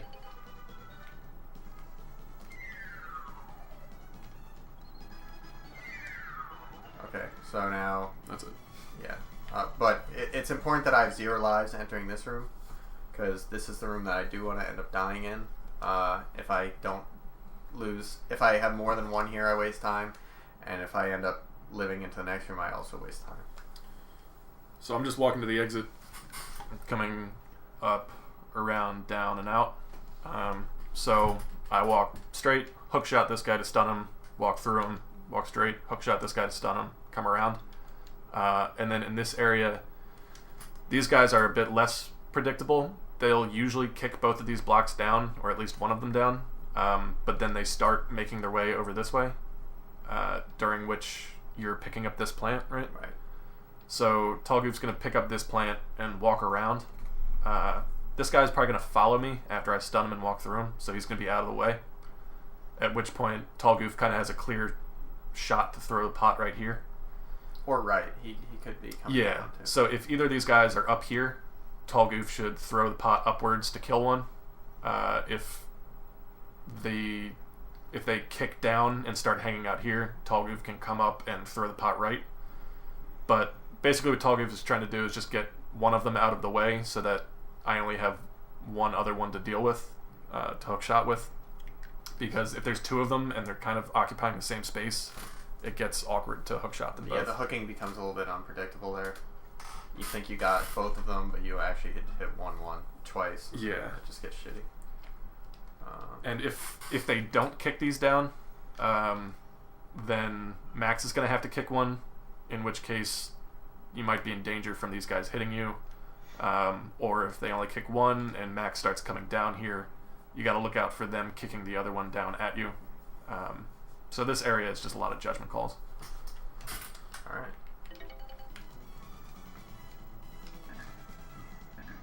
So they didn't kick. Great. There you go. He eventually kicked. It's awkward for Max. You pretty much know whether or not you can do anything. Yeah. Right. So this is still just me. So the first thing I do in this room, you don't have to worry about anybody, just go open the door and leave. Like I said, you don't need to have the key active to open the door. You can just walk into it.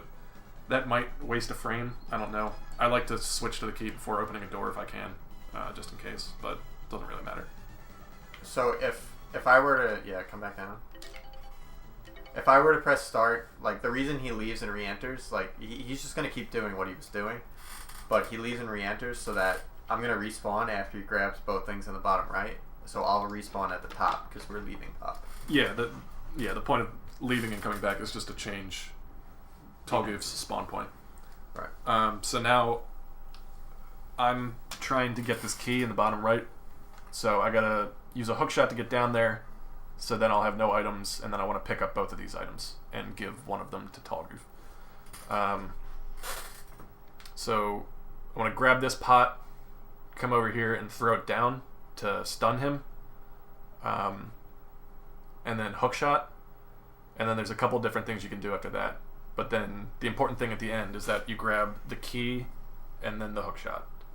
That way the key is active, the hook shot is your secondary, and so that he can, Tallgoof can respawn right away and have the hook shot.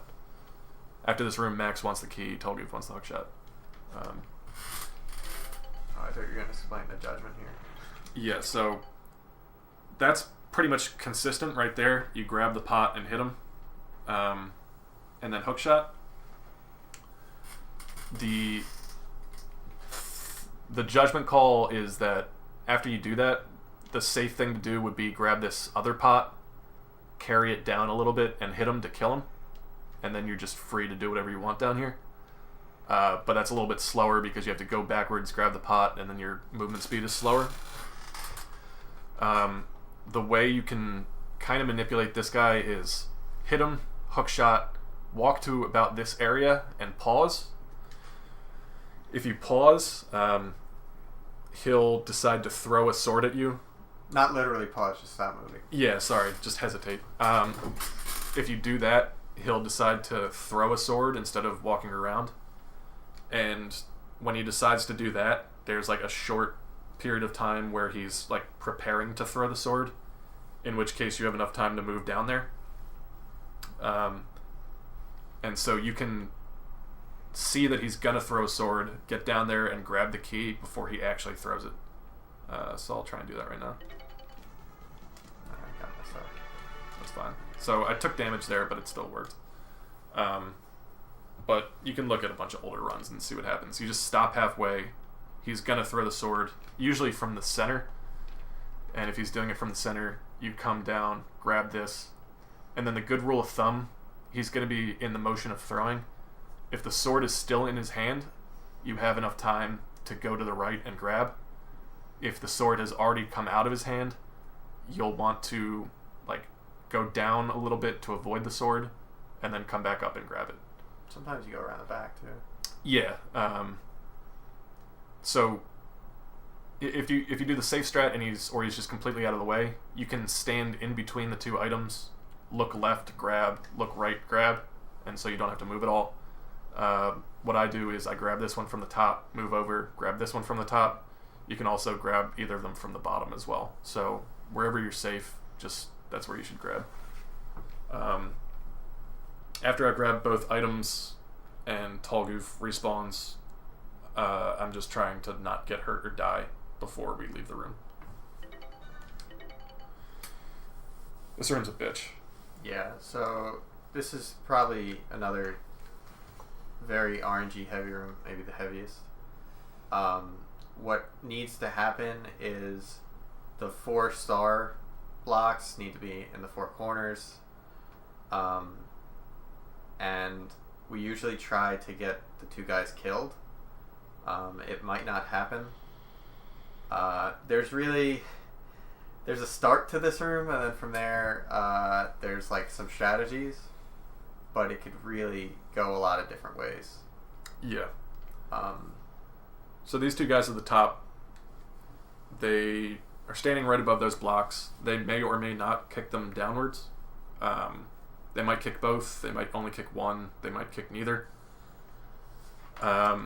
Let's assume they kick both down. So Max is coming up here, running through and getting here. Before any kicks. Yeah, so I'm immediately coming up here, and I should be able to get like right here before this guy kicks and tries to kill me. And so first thing Max is doing is just coming up here, kicking this over and up. So that's the first thing I'm always doing, no matter what. And then after that, Max comes down here, and then it starts to get weird. So let's see what happens. Yeah. It's already screwed. We lost. So that in that pattern, the guy kicked it left. This is actually unrecoverable. I mean, down, over, up. All right, fine. Yeah. It's a very long time to be recoverable. It's dead for a speedrun room. Yeah, in terms of this, we would just leave and re-enter. But the good thing is we showed that the one that comes down, that's supposed to come down in that row, I kick left immediately, and that lets Max do his thing over there. So do you do anything here to like bait them to kick down at all? Or does it I'll walk matter? Like to where I am and come left a little, but I don't think it makes a difference. Okay. So yeah, that's probably the most usual outcome, is that this guy kicks down and this guy either does or doesn't. So that gets kicked down. Tall Goof is in position to kick that left right away, and now Max's job, my most usual job, is get this one up, come down, get this down, left, and down. So that's usually pretty routine for me, and then a lot of the randomness stuff is for you. You usually do the bottom right too. Yeah, but all this is like dependent on what's going on here with you. Yeah, so typically the one that's now out of position is supposed to be one right of that, and it's either going to be there, it's going to be kicked down, or it's going to be right. Either way, you want it to end up like, put the mouse like top right from it. No, like there. Yeah. Here. It's going to end up there. So if it's in its starting spot, you got to kick it down and then right, then up. If it's in its starting spot, if it's in its starting spot, you don't want to do that. You just want to kick it right, then up. Yeah. So it starts here. Yeah. So ideally, you go over, up. If that's optimal. If they kick it down, then you have to kick it over, up. Yeah, it gets tricky because the bad guy can come under it, and if he comes under it, like, if he's you about kick it down and if hurt he's him, about to kick it up, you're screwed. Yeah, like you want to stun him so that he doesn't do anything, but I usually just kick it down because it's a little bit safer and it kills him and it gets him out of the way. So we could just say the ideal solution, if everything goes right, is Max gets this one up, gets this one down, and then comes over and kicks this one down and over. So Max is doing 3, and Tall Goof is doing this top right one alone. But it works out that way just because he has all this crap to deal with here that takes a long time. Yeah. Alright, so we can do this a couple times. Yeah.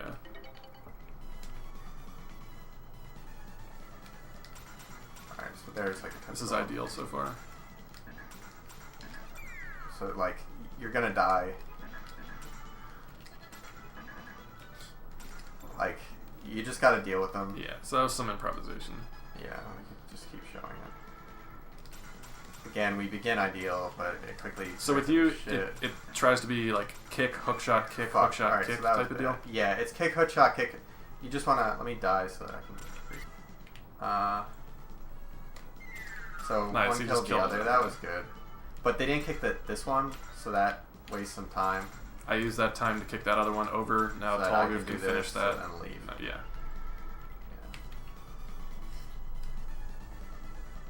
So this is really bad. Coming around, so like he was about to kick that down. He'll kick that down for us.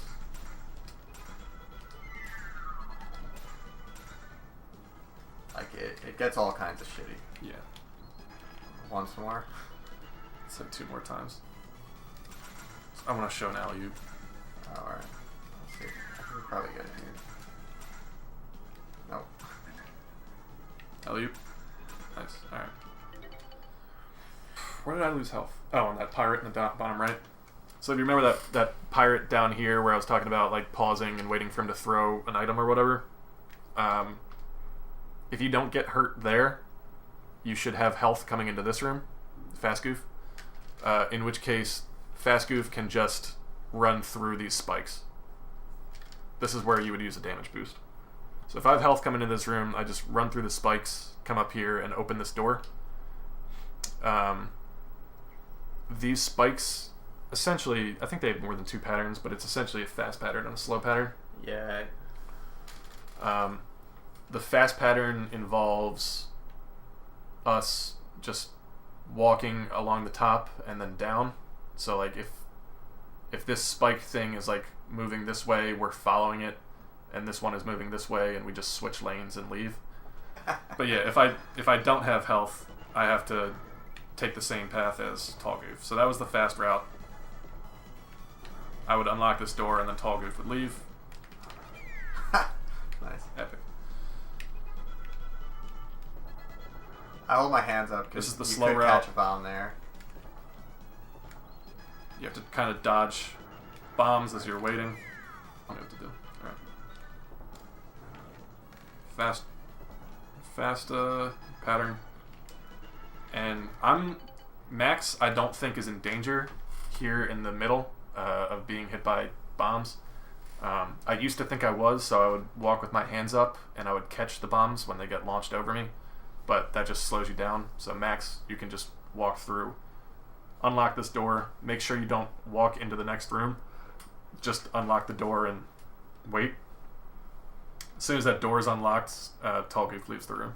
Yeah, and if Max dies anywhere but Tall Goof gets through, leaving to the right and coming back actually does make sense because you'll get Max through the bottom and you could go and get the key. Yeah, so if Tall Goof is already here and Max is like back here because he died, Tall Goof should just leave, come back, and now both of us are here. Max can just come around and unlock the door. Right. So Point of this room is Max is coming around, grabbing the hook shot, and then we leave. yeah, so Goofy's gonna just kind of help out. So the most important thing is to stun the guy at the bottom. You can't hook shot through those poles, but you can get just on the right side of him. And if he doesn't move, you'll hook him. Most of the time he does move right, so it doesn't need to be that close. But it is a very tight squeeze there. And then after that, I usually grab one of the barrels and throw it right to kill the guy over there. Yeah, so this guy gets stunned by Tall Goof from a Max perspective. You just run through. This guy is usually down here throwing a sword. You can just walk past. And then you're killing this guy, usually? Yeah.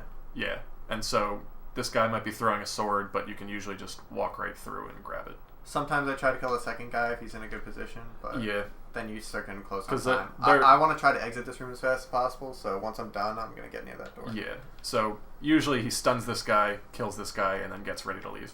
Yeah. Alright, let's leave.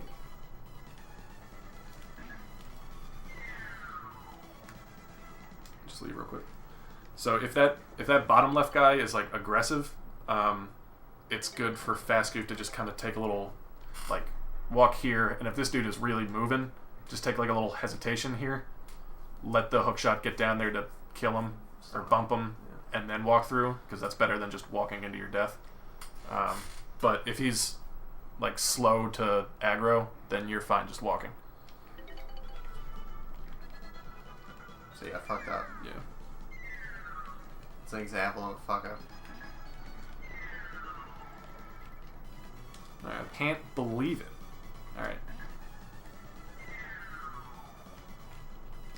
Take a little roundabout there to dodge the sword. There's also a swag fix where you can do that if you're fast enough, but yeah. it's got to be real fast. Let me see if I could get one. It's got to be like real fast.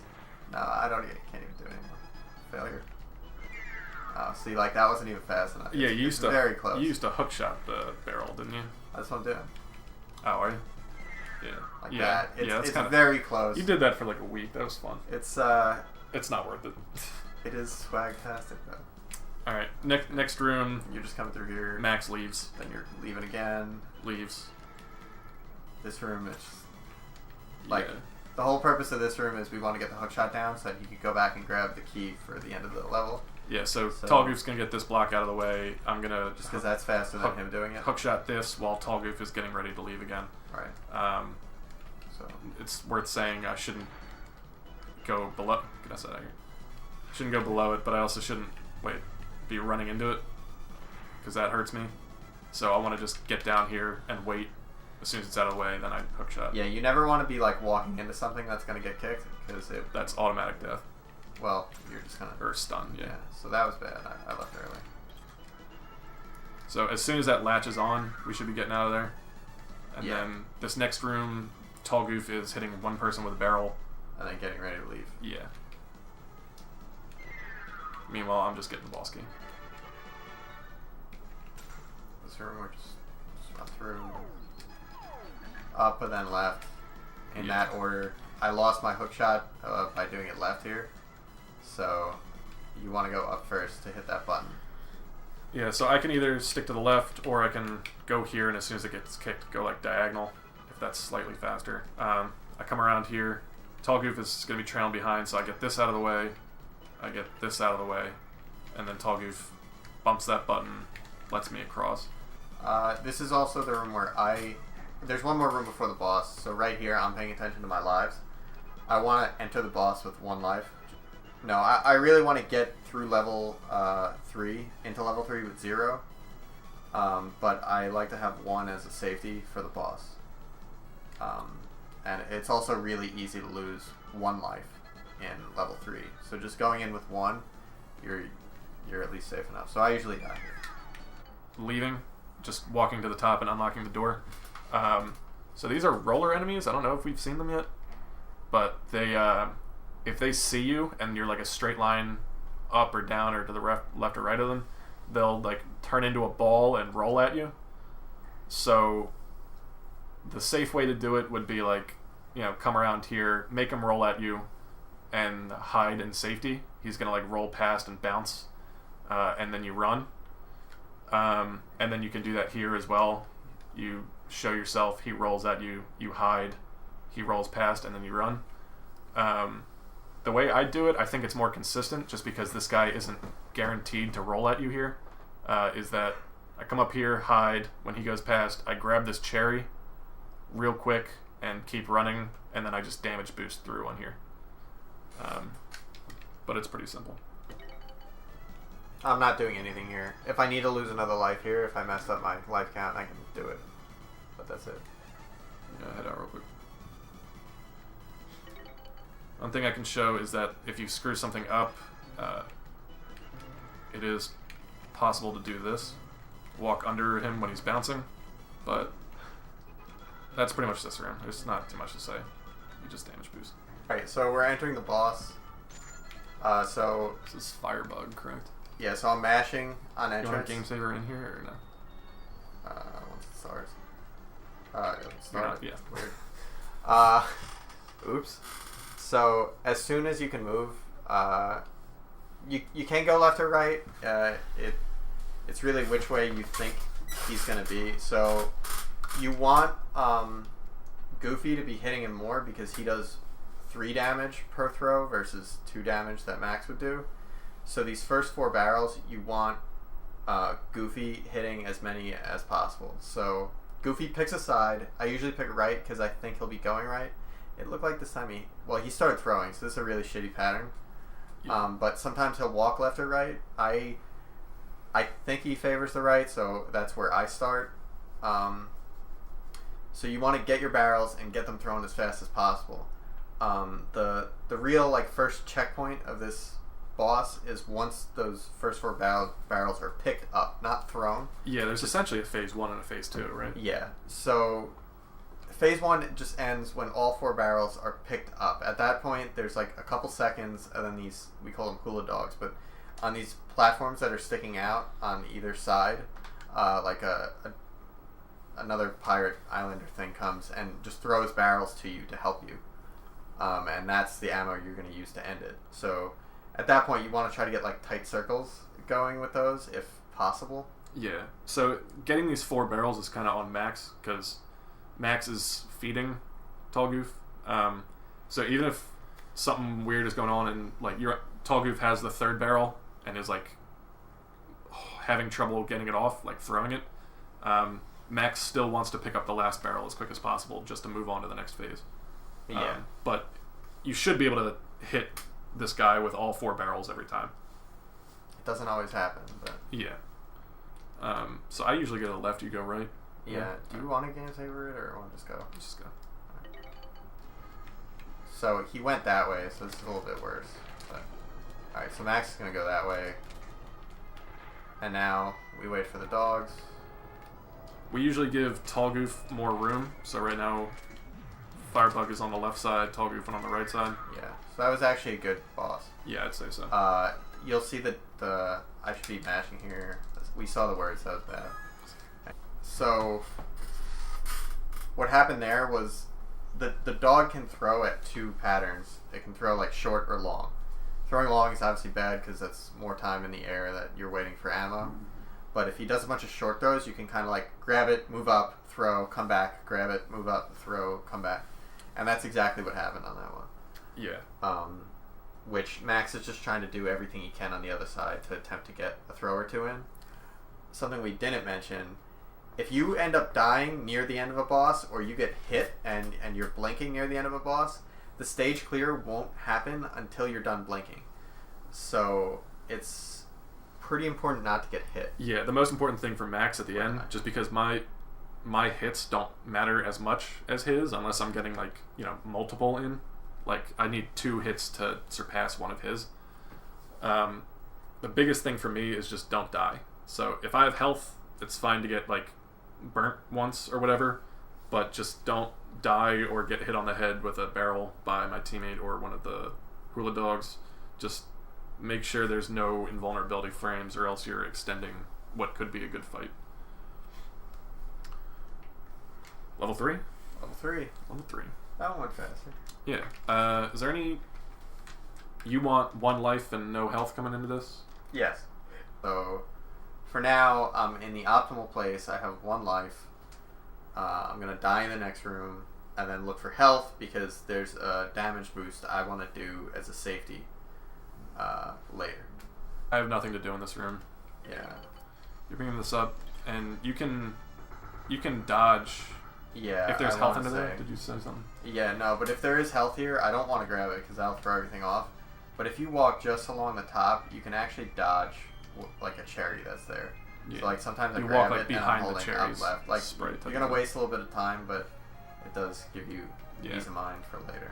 The only thing for Max is just be up here like against the water. You can't die, so it's just be running into the water right here when he clicks the button, so that you're already as close to the door as possible. So this is my easy death. He's walking through. Yeah. Just take a little pause in here. Like, you can beat out this first one, and then you need to pause for that to go by, and then get out of there. Just keep in mind your optimal movements, when you can move diagonally, when you can't, and whatnot, in that room especially. Just because you don't want to be running along the walls. So this room we need to hit all 4 buttons to open the door. I end up hitting 3 buttons. Yeah, so Tall Goof, in this order, I think you hit this one, step on this one, hit that one? Right. Yeah, just go. Okay, yeah. I do it from about here. So right about there. So right before the wall. Then you're going to walk down and you're going to pick up the... Walking down, you step on this. Yeah, and then pick up the other one. And then you're going to throw it at the second brick. That's my... What, this? The second brick there, right where the guy stands. But he won't be there. Yeah, he'll be moving. Because he'll be moving. So second brick. That's things to keep in mind is that there might be health under these. So if you pick up this pot and you throw it up and then you see that there's health there, rather than walking through it to go into the button, you might want to come around, pick up this pot, and see if you have a clear path. Right. So that's if I have less than... if I have more than 1 life. So I'm on 0 right now, so I actually want health. Oh, that's right, yeah. Just for a deboost. But if I wasn't, then I would be trying to avoid. There could be a life under there, though, which you would... Yeah, there could be a life, which you definitely I never, ever want. So my job as Fast Goof is walk down here, walk like pretty much along here. You don't want to get too close to this knight because he does wake up and start walking towards you and tries to touch you. So if you're like walking right in front of him, it's an easy death. So get yourself a little bit of space here and then walk diagonally through here. come around, get the hook shot, stand right here, hook shot this pot, take a step right in front of the door and throw it and hit this button and then leave. It is possible to manipulate this guy because like he's usually going to just try and follow you up here, but he's pretty slow, so it doesn't matter. But on the off chance that Tall Goof has too many lives, it is possible to like just take a really narrow path right in front of him, cut, and then come right around, in which case he'll start like trying to follow you through the wall and he'll be walking over here. And that gives Goofy enough time to walk up and get killed. Yeah, Goofy can then just go die to him. So try to do that every time just in case, but it is a bit riskier and there are other places to die anyway, so it's not the biggest thing. Yeah, it is a great place though if it works. Yeah. So.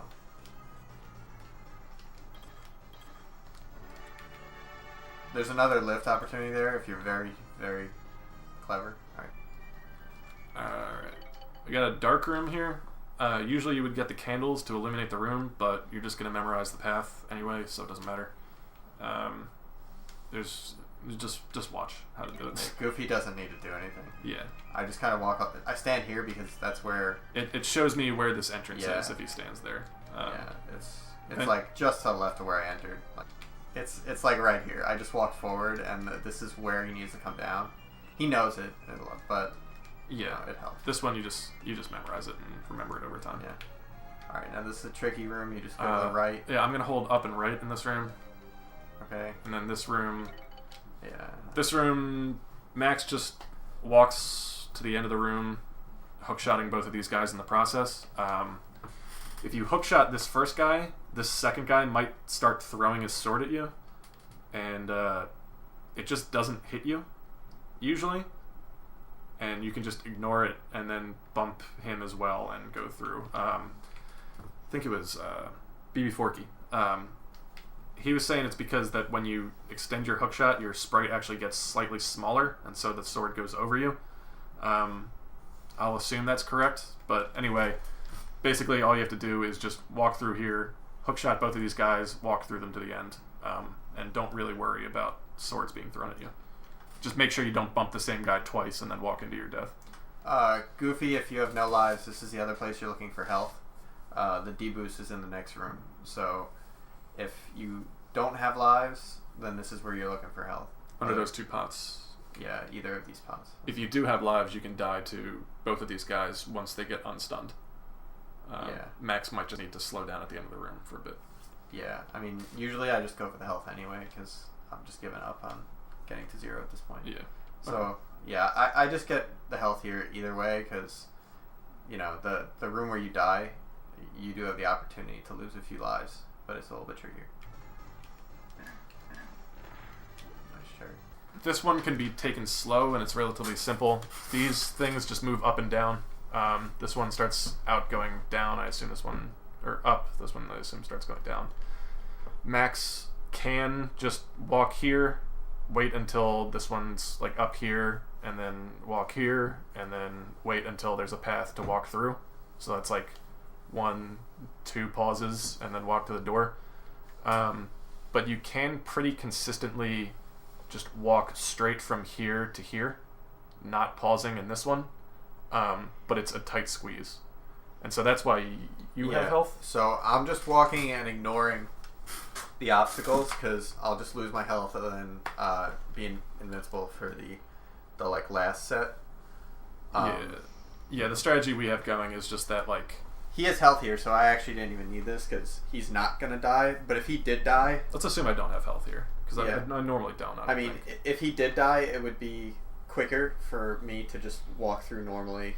Yeah, we try and set it up. Do it again. We try and set it up so that the worst possible outcome is that Goofy just kind of walks through and damage boosts through and gets to the end, which is pretty much exactly the same duration as if I took it safe. Yeah, I think we found. Like, Goofy just powering through is the same as if Max stops, and then goes. So, assuming Goofy has health, Max may as well just go for it, and Goofy just powers through, taking damage. So I'll just do this a few times, because I probably won't get it. Alright, so I got it. Nice. Nice. So now I have to take a save. Yeah. So if you like if Max bumps into this wall here, you're probably not going to make it. If you like ride the bottom of this wall, like you're holding up, you're probably not going to make it. If you dip too low, you're probably not going to make it. This is a room that you should really just game saver until you get emulate and with save states until you get a feel for it. But really, you're just kind of like trying to diagonal until you're right here, and then diagonal up a little bit to avoid this one until you're like right here. It's just a simple path. Then the annoying thing is that if you get like really good at it, you eventually just might die to this third one if you walk too far. Because like if you just walk through this, you should be able to just walk all the way to the end without pausing. But if you do that, sometimes you hit like the bottom of that one and die. Whoa. Like that. So this room, obviously, I should have 0 lives here if I've been doing it right, but let's say we messed up and I have 2 lives here. It's basically the worst case. It's as bad as it gets. Yeah. So this room, Max is faster, so he's going to pick up the left pot along the route there. Yeah. The path I'm taking is immediately diagonal so that you're going straight down here. Turn diagonal so that you're right in front of this pot. And then you pick this up and throw it immediately. And that clears the way for both of you to walk through it right about at the same time. Yeah, Goofy is just walking as fast as he can, which is slower. And then the tricky part of this room is those knights. I forget which ones actually come alive. I think it's the first and the fourth. Something like that, yeah. And if the first comes alive before Goofy can get under, you kind of got to wait standing between them for Max to come back and hit him with a pot so that he falls apart. Let's get there and then pause and see what we get.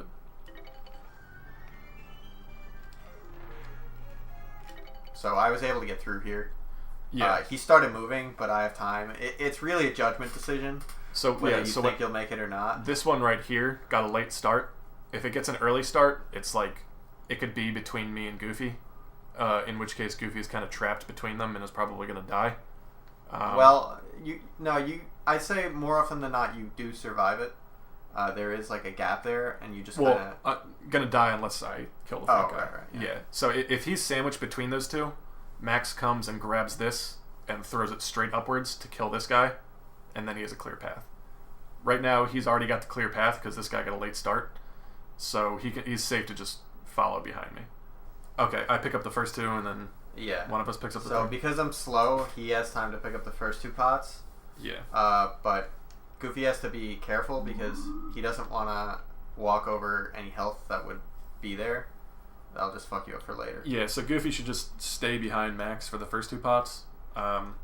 Let Max get all the pickups. And then the third pot, Goofy can pick it up to save time for Max and just get it out of the way. But he shouldn't get the pickup. You ready? Yeah. Yep. There you go. And then I grab the plank. Alright, so the next room, there's a cannon at the bottom center, and it takes Goofy 4 hits to kill a cannon, and Max 5. So I'm going to be hitting him every time, and I want to leave this room dead. This door doesn't open until you kill the cannon. That's why we're doing it. Yeah. Oh, we need you to have the plank. It's just faster. Yeah. But we need both items. Yep. Max needs the plank in the next room. Assuming Tall Goof has 0 lives, this room is very simple. He stand in front of the cannon. He walks here, he catches the cannonball and throws it back. I just stand directly in front of it. Yeah, well, you've got... It usually shoots out 1 for you right here. I feel like you throw the first one and then you stand right in front of it and catch it at least, right? Yeah. So you can just stand right in front of it, catch and kill it. As soon as he hits it the 4th time, if he's got 0 lives, he walks in front of one of these rolling balls to die. That transfers both items to me before I leave the room. He's going to switch item before he leaves. Right. So it's really not even worth showing. We're showing worst case scenario where Goofy has 2 lives. He needs to get rid of them in this room. I need to be dying while also using the cannonballs as fast as possible. Yeah. So I guess let's just try and demonstrate it. Yeah. That was bad. Yep. That was really bad. He like followed my dead body for no reason. Alright, so now I have 0, so we're good. Alright. So sometimes that first cannonball goes over his head. That's why I'm here to catch it. Alright, so that was a good answer. Yeah, so that was pretty ideal. So he transfers that plank to me. It's going to be my secondary item because I have the hookshot active. I want to make sure to switch to it before I leave this room. Because I'm going to come back as fast as possible. I don't have that much time. If he puts the plank down before I come back, then we've messed up. Because he's going to have to pick up a second item here. Yeah. In this room. So it's important that I have the hookshot and then he puts the plank down. Right.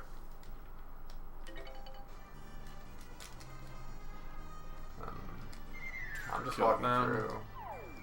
I get the plank and then he leaves.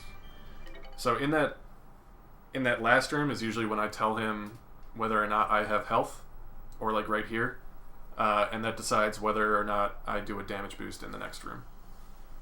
So we're gonna go back in because we want to have 2 hook shots. Or no, the key. We need the key. Yeah. For this room. So.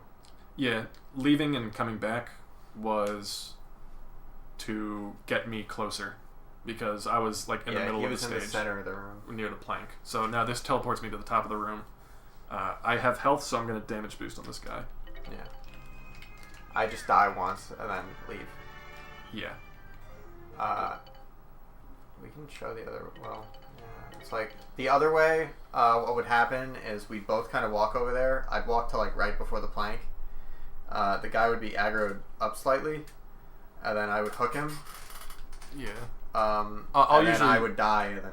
Yeah, I'll usually come put the plank down. If he's not aggroed enough for Tall Goof to hook him here, I'll like come across and go up a little bit.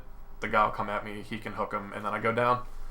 At which point, Tall Goof dies, he teleports back to the door, and he's ready to leave.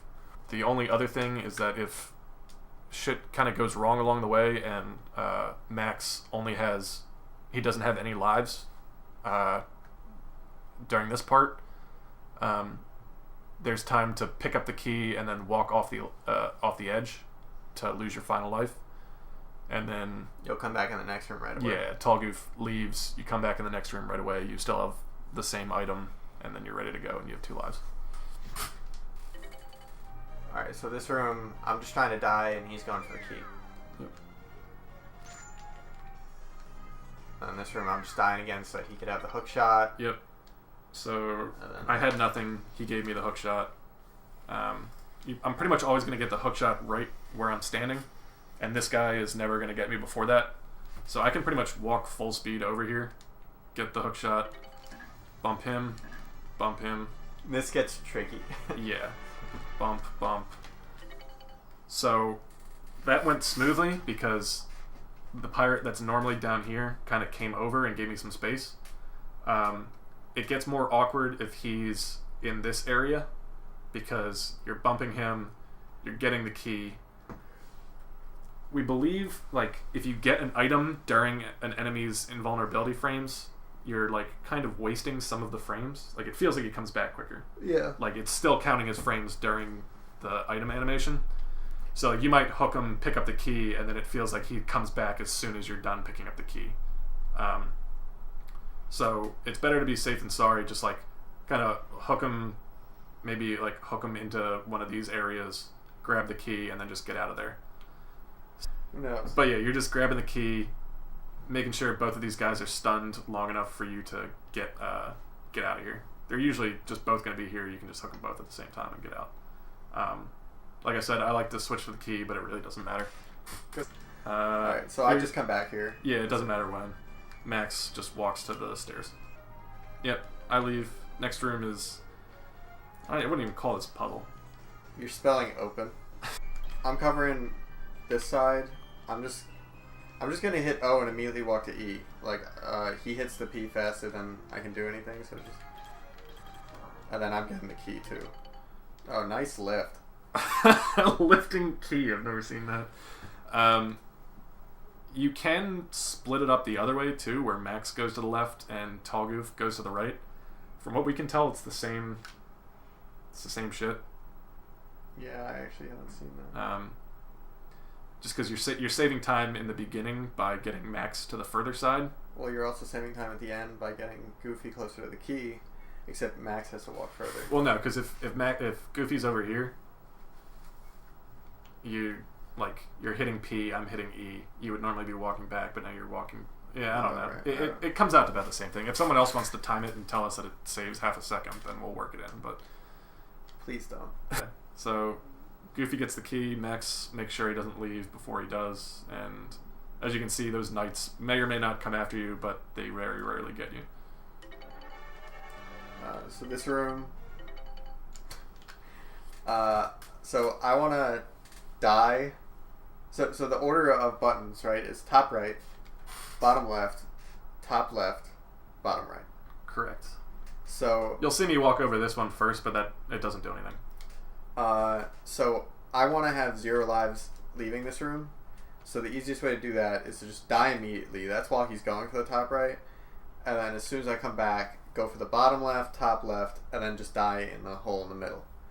And then that gets me to 0 lives, and he's going to finish the room.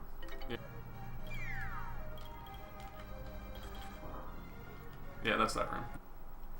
I'm never going to have health. I'm hoping to get health under this pot. So this room is just Max walking to the end through here. I have a hook shot, so I really could just hook shot everybody along the way. But we found that a decent way to do it, or a pretty safe and reliable way to do it, because doing it that way would get awkward kind of in this area. Max comes around, grabs this pot. I throw it to you. Oh. And in one instance, I'll throw it up to Tall Goof, who's standing here. He'll catch it and kill one of these guys. And then I'll hook shot. I only have to worry about 2 guys. And I'll die in the... Yeah, and then he'll walk around and die to the first guy. In the instance where the red guy picks up a pot and kills one of his own guys, then we still need Tall Goof to die to him, so I won't even toss him the pot in that instance. We just want to make sure one of these 2 guys dies, one of them lives, and that's pretty much it, so that I can get through safely and that he can die. The strategy for the next room depends on whether or not there's health under here, so you're kind of hoping there is. So there is. The red guy did a weird thing. Yeah, he was weird.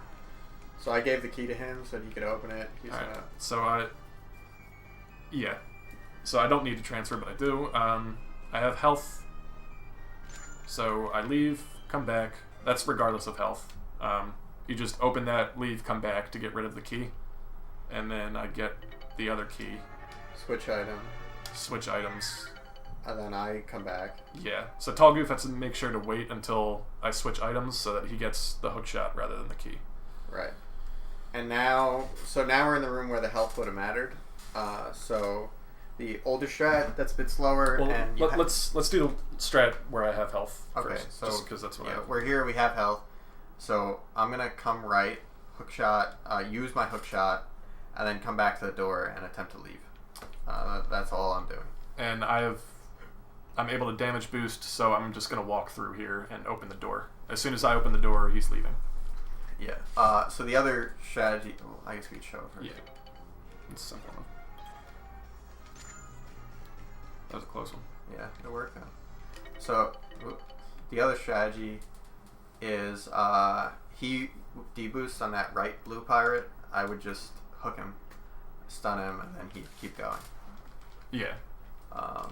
That's it. So that deboost usually lasts me up until like right near the door. So you don't even really need to think about it. You just run to the door and unlock. That was like the closest death I've ever had, I think. But with this hook shot, because I don't have the deboost, he would come over, hook this guy so I could run through, and then I have to make sure to walk around this guy, because he'll probably be standing like right here, or wherever and throwing a sword. I just have to walk around him to open the door. So he leaves. Then we come back up here. He's gonna grab the hook shot. I'm gonna get ready to leave. We come back in here. So in the other strategy, I would just do the hook here and grab the key. But that's all I'm doing here, and he's going down the stairs. He has a hook this time, so he doesn't need me. Ready? Yeah.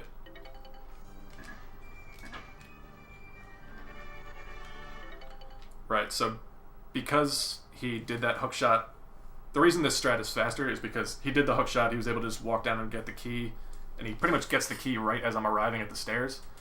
Whereas if he does the other strat where he needs to do the hook shot and then walk down and grab the key, I'm usually hanging out here for like about a second. This strat we found was about a second faster. This room, there's a moving platform that just goes back and forth, so you're kind of waiting on a cycle. It takes very long. You have a lot of time, yeah. So you're just gonna kill the guys, get over there. And yeah, you can't like move quickly and get there. You just, yeah, it's not. You don't even. Oh, and Goofy's trying to die. Yeah. Which also is not hard. I usually try to skirt the edge here. So, I have all this time to waste before it gets back. He kills himself. So that you have the key. Yep. We're almost at the end of this level. So I'm going to come back here just for the next room. This is a dark room. Just know how to get through. There are enemies in this room, but they're irrelevant. Yeah, they're in like the bottom right or bottom left or whatever. Weird. Yeah, they don't affect you anymore. Yeah, so the next room is just two cannons. Oh, there God, there they are. That we're trying to kill. God damn. We'll leave and come back. Yeah. So we just have to kill them both. So there's quicker ways that are riskier that involve like the cannons shooting each other or like you swapping back and forth. We just go with the easy way of we both stand in front of the cannons and go. That takes him one more shot than it takes me. But you know, the reason I go to the right cannon is because we found that it actually shoots slower. So although he takes an extra shot than me, we put him on the left cannon because it fires the cannonballs quicker. Usually. Yeah. Sometimes they shoot at each other. Sometimes they shoot diagonally. They do all kinds of weird shit. But you just kind of. Yeah. The only thing with this room is, as soon as you enter, you got to realize whether they're gonna shoot straight down or diagonally, and just adjust where you're standing accordingly to make sure that you catch them. Yeah. After that, you're just standing in front of them, hitting them. Yeah. So let's leave them again. Yeah, you want to come in walking diagonally towards your cannon, and it just kind of works out most of the time.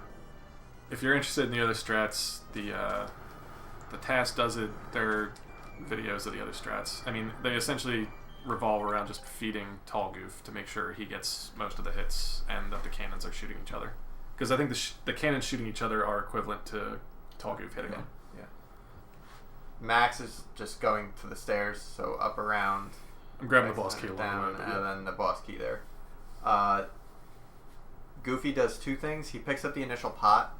That's so that Max can get past the guy on the top right is going to be kicking that block left. And if you time it just right, it's not too hard a timing, but it does, like, no one can fuck up. You're picking it up with your... Oh, yeah, you don't hold a hook shot. Yeah, so if I pick that up and he walks properly, he can get around that star block before, and like through that little area before the kick comes across. Yeah, so he's picking this up. This is probably already on its way. So what I want to do is come up, over, and then up just to get out of the path. And then I'm going to just kind of diagonally come along here and then walk around. Yeah, so once I'm done there, I want to come to the bottom right and try to, I have a pot in my hand, so I try to kill the red pirate. And then the guy on the bottom, I just want to stand as close as possible to him to attempt to aggro him. Just start yelling things at him. Yeah, usually. One thing to keep in mind is that this guy can catch It's pots. So if you throw it and he catches it, it kind of gets weird. That's why you're hoping there's some health under there so that Fast Goof doesn't really have to worry and can just go through. Yeah. If they're having like a throwing match, you can probably squeeze through there, but then you got this guy to worry about. If I do have health, you can just deboost, grab the boss key, and then I try to pick up this pot to see if I have health underneath it. There's a bunch of different things you can do. And he doesn't pick it. And this guy also didn't behave. So. All of that was weird. Yeah. So this room, you're just going to the boss door. Yeah. This is probably the most skill intensive, but also the most fun boss. It's the best boss. Yeah. Alright, so I'm pressing start to get through dialogue. And then, so you see you got a red skeleton and a blue skeleton. They both throw bones. The bones do the same amount of damage. It doesn't matter. You don't need to line them up or anything. They all, well... You don't need to hit red with red or blue with blue or anything. Right, but Goofy still does do more damage. So whenever the red guy throws, he throws 3, and they go straight and hit the ground. They can hit the wall and just fall apart. They can go off screen, but they're just going to go straight and hit the ground. The blue guy, whenever he throws, they will bounce around the walls and then eventually land, and he only throws 2. So, I mean, ideally, you keep the red guy around. The strategy is, this is also a 2-phase fight. The first phase, they're kind of jumping around and throwing. That's it. The next phase, they take their head off of their bodies and throw it, and then it just kind of homes to you, but you're fast enough to stay away from it if you're not carrying anything. And if you hit the head, it immediately goes back to them. So when we get to that phase, that's what we're going to attempt to be doing. Yeah. And their phases are independent of one another. So the red guy can be on phase 1, the blue guy can be on phase 2. It's all based on their health. We don't know the numbers. Generally,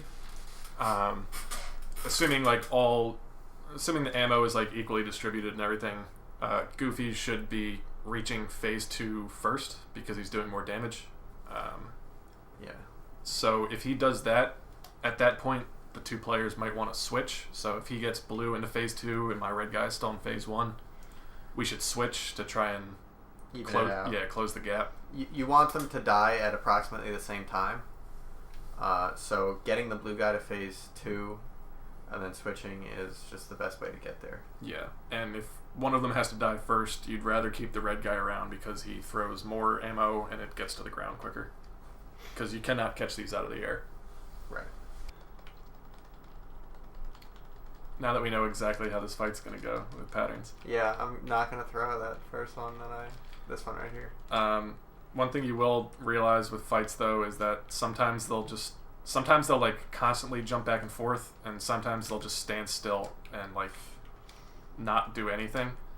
And so you kind of have to sometimes guess or try and get a feel for what they're going to do so that you know whether to throw or bad. Wait. I'm so bad. I missed every fucking... Coming at you. And one thing we're conscious of is that I forget if you explained it, you always want to like have ammo.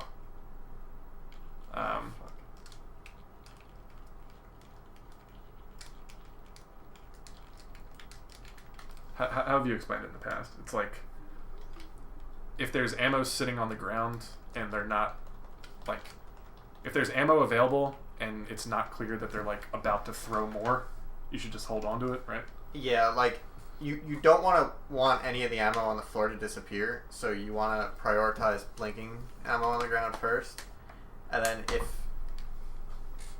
especially if you're in phase 2, if you can wait for them to get their head off to throw, then by all means wait and then pick up the ammo. But if you have like a shit ton of ammo in front of you, just try to get rid of it all and then save what you need. Yeah.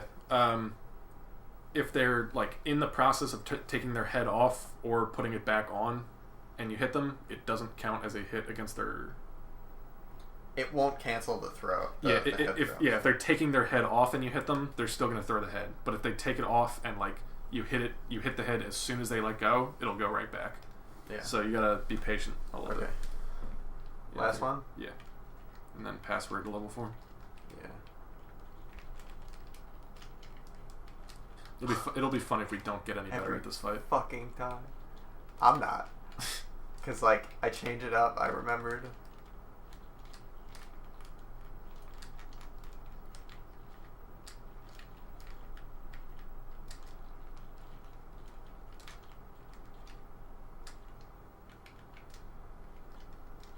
yeah. Yeah, we actually did well.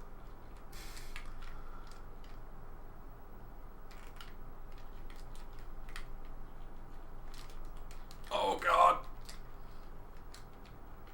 Oh, I think I double hit that guy. Alright.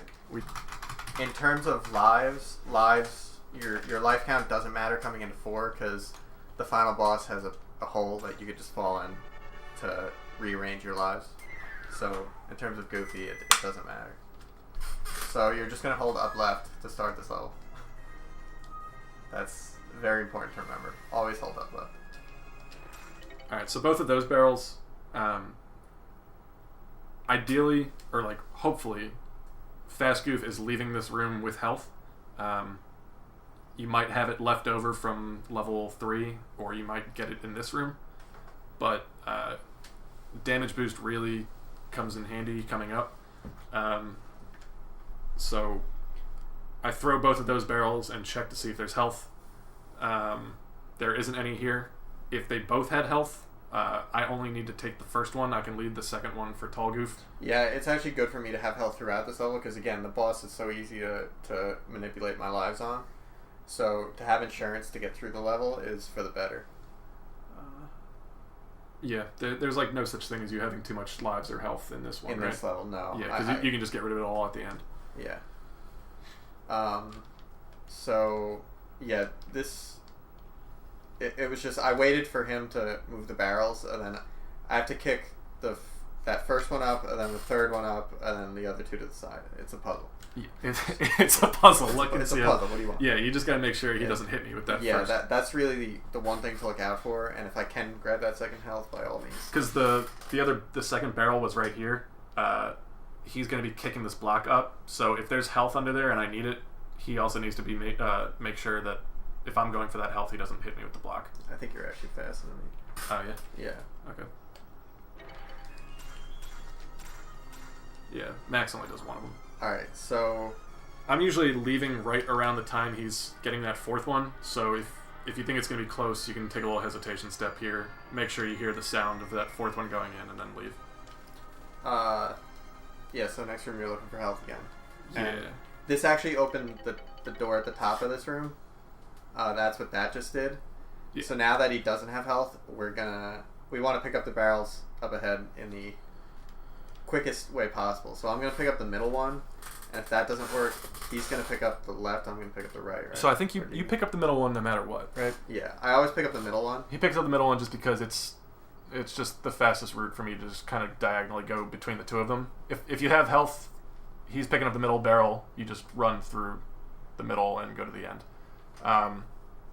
If you come into this room and you don't have health like me right now, I'm going to go straight up, lift this barrel. He's going to be lifting this barrel. Hopefully either of those will have health. If they don't, then you check this third one. Yeah, I'm going to be picking up the third as well. Okay. Hopefully that gives you health for the next room. If it doesn't, your options are going into the next room and trying it without health, running around here to get a barrel and hope there's health in there, or like leaving, coming back. Yeah, you have options. Really, you just want health in the next room. Yeah. Once you get competitive enough, you kind of just have to go for it without health rather than checking all the other barrels. Good. All right, so I got my health. And the life. Yeah. This room, you got 3 guys throwing barrels at you. Yeah. And they're pretty much your only source of ammo at the beginning. And then you got 4 frogs that are blocking the path. So Fast Goof is going to end up leaving. Yeah, Fast Goof's just running through here, running through this hole here to the end. But you've got 4 guys, plus all the barrels being thrown that can hurt you. And so that's why you want this health, is because rather than having to wait for these guys to either clear out of the way or both get killed or whatever, I can just run through here. What do you do in the beginning? So the guy on the right, bottom right, is going to throw one immediately at me. I'm going to take it, and then I wait and try to kill one of the 2 in the second row. Oh, yeah, that's right. Because I'm deboosting through here, so neither of these guys matter. Right. And eventually they'll get out of the way. Fast Goof is then picking up this barrel. This guy really shouldn't be a problem because he's just kind of standing there throwing barrels at Tall Goof, I think, usually. Or at something. Yeah. But usually I'll pick up this barrel. There's usually some health under there, maybe not. But then he's going to, at that point, kill one of these two. I probably had already done it, though. Yeah. So, yeah, by the time I'm picking this up, he's killed one of these two. And then it'll be clear whether the second one is still in your way or it's like all the way over here. If it's all the way over here, just toss the barrel, get rid of it, and run around. If this frog is like still here after he kills this one, then just pick this barrel up, walk up here, and throw it to kill it. But yeah, that's pretty much it. If you have health, you just walk through. As soon as I'm getting here, this guy is either going to throw a barrel like down here, or he might throw it across the entrance. So I like to, rather than like going straight to the entrance, I like to just kind of ride this rail for a little bit until he throws it, and then just diagonally go in so that it doesn't hit you. This guy very rarely might throw a barrel at me. If you see that coming, just put your hands up and you'll catch it. That's pretty much it. I can. If I don't have health, the desperation play is that this frog jumps to the left immediately, and you can kill the front one. And yeah, Tall Goof kills this one, and then you just work out the second row with barrels. Good thing about this level is there's a lot of repeats, so. Yeah, it's true. Maybe a short tutorial. Dick. So I didn't have to wait there. I probably could have just left, but I just want to show that he throws that barrel that direction. This room's wild. So, this room, obviously, Max will be leaving on the right, but we want to try to get through without getting hit, just because it'll slow you down. It's generally good advice, too. The easiest way is to just kill the guys in front of you. So, usually, of the 3 pirates in a row, the second pirate is obviously the closest to in our way. He's going to pick up the one directly in front of him. Max is going to pick up the one just to the right of that and hit him. That's going to pop that barrel up in the air, because that's what happens when an enemy gets hit with a barrel. Yeah. If they have one in their hands and you hit them, the barrel just pops up in the air straight and they also get knocked back. So it'll land where they were. Right. So Goofy gets under that to grab it and attempt to kill him. And then Max is trying to go over the top and get... so he's picking up barrels there and throwing them towards the third pirate. And Goofy will attempt to kill that one if he can. Yeah, so from my perspective, I'm grabbing this barrel, but like slightly to the left. I'm not riding this wall right here. I'm kind of grabbing it like right here to the left a little bit so that I could just pick it up, throw it immediately, and still hit his right side. Because he's going to have already picked up this. So I'm stunning him. I'm counting on Tall Goof to kill him and get him out of the way. By the time I get like right here, he's probably going to be throwing behind me, and he's probably going to be throwing at me. I'm catching his barrel, hitting him with it, grabbing this barrel, and hitting him with that. Unless I kill him. Unless Tall Goof also kills him. I mean, I need to just pick these up and throw them to the right anyway to get through here. Yeah. So really all I'm focusing on is hit this guy with this barrel, and then hit this guy with his own barrel. And then if I have time, I'm trying to get health. Just yeah, insurance. There's no reason not to. I didn't even need to kill him there. I think his own pirate killed him. We'll be doing this one again later. That's true. Yeah, this level has a couple repeat levels. Go ahead. So this room, you just walk through. Yep. Then you're in the ice room. One non-thing, but like entering this room from my perspective. So this is in my way, but if you like, essentially if you're like right on top of this, you can just leave just holding right. You don't have to like go back down to leave. If you ride this, you just hold right and you leave. It's an ice room. It's just a puzzle. You're trying to hit everything. Goofy takes the top 3, like a curving S. Yeah, he goes like that. Yeah. Oops. Not Beautiful. Like that. Graceful. Thank you. And that's it. That's yep. That's his job. For me, I am touching this one and going back. So I'm just because of ice physics, I'm like actually trying to hold back before I even get there, so that I'm like moving backwards on it. Oh, they are timed though. You do see the flames getting smaller. Who knew? We do it so fast. Anyway. Yeah. Do that again there and touch that one. That one you just kind of get used to the ice physics there. Yeah. All right. This next room. I'm just coming up straight. Yeah. So, small goof, fast goof. You can go in either direction, but basically you're just going diagonal, and then diagonal to get to the door. Diagonal, diagonal, get to the door. You don't have to do anything. This door opens when this guy dies. This guy's gonna die by, he's gonna throw a barrel at Tall Goof. Tall Goof's gonna throw it back, right? Yeah. You just stand right in front. Yeah. He usually throws it at you. I think we've only seen it twice where he didn't.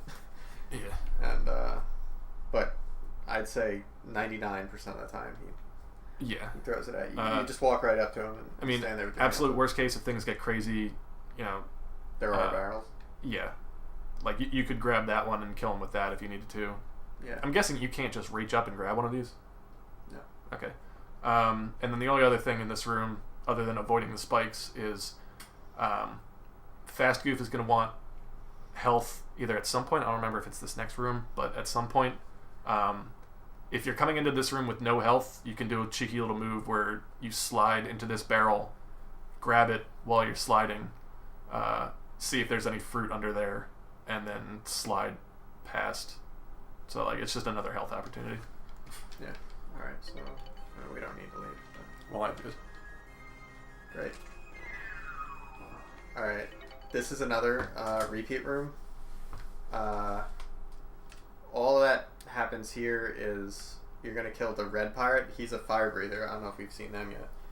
I'm gonna pick up the barrel directly in front of me, and then walk slightly left, but not left to stand right in front of him because Max is gonna be walking along there. So I want to throw it past Max, but still hit this guy, and which he might have walked out of the way.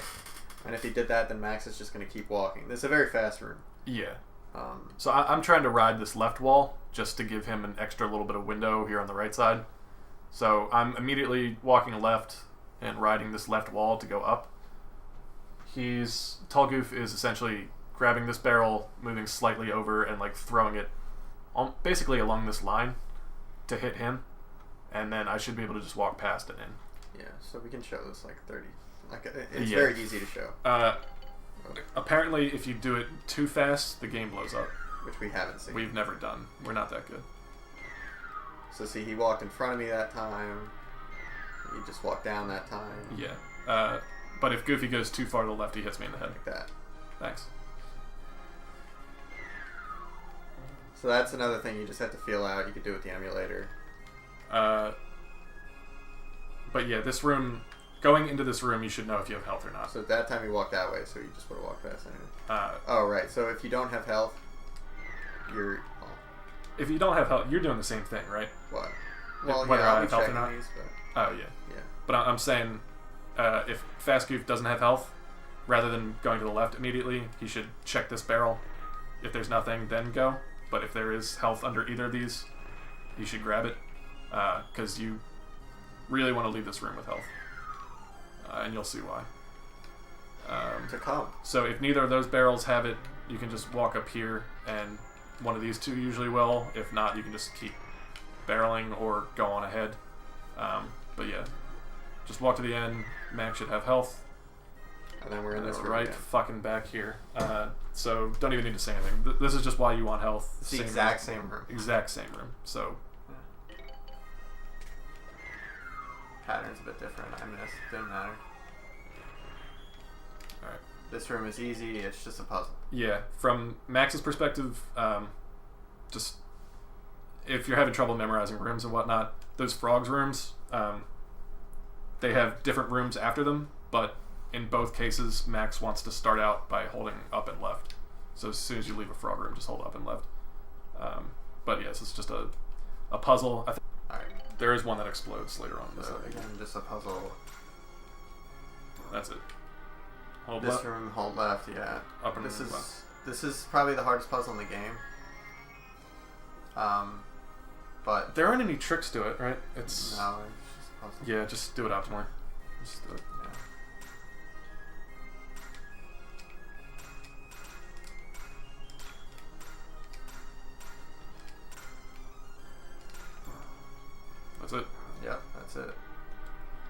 we're in this room again.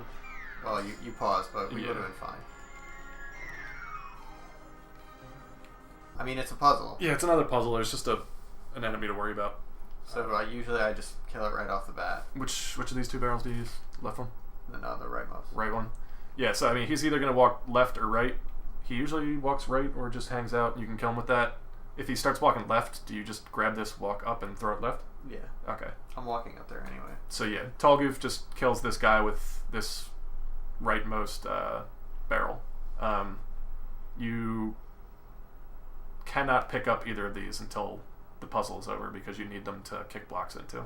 Just and another thing that I will show, you can diagonally pick up a barrel. I'll just show it now. Yeah. The puzzle. So if I'm looking at this one and I'm on the top left of it, when I go to pick it up, I'm gonna diagonally pick up that barrel. So you figured out why it happens. Yeah. I didn't realize that. Yeah, I never want to be on that top left.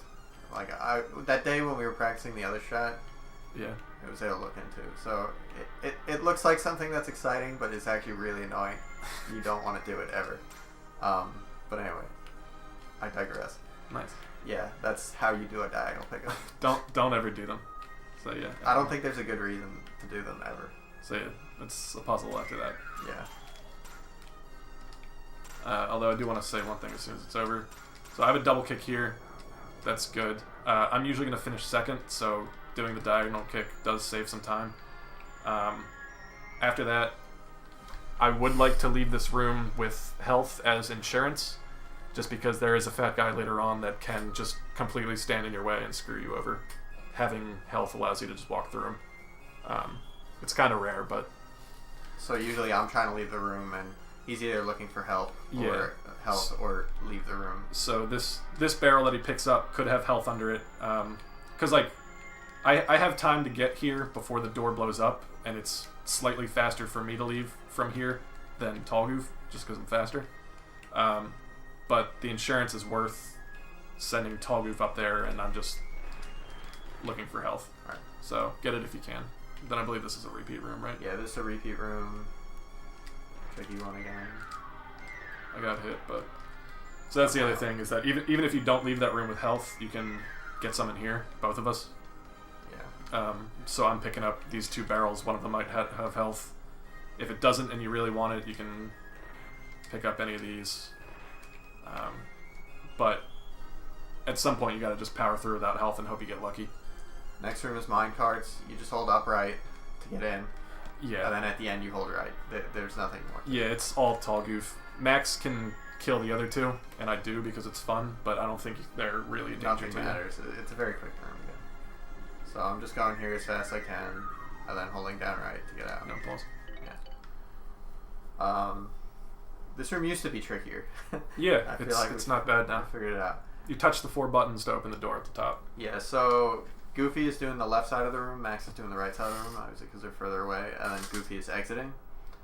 The blue guy in the dead center, blue with the green bandana, you can manipulate him to really never mess with you, and to do that, Goofy's going to take a couple steps down till like that way to the right opens up, take just a short pause, and then keep going.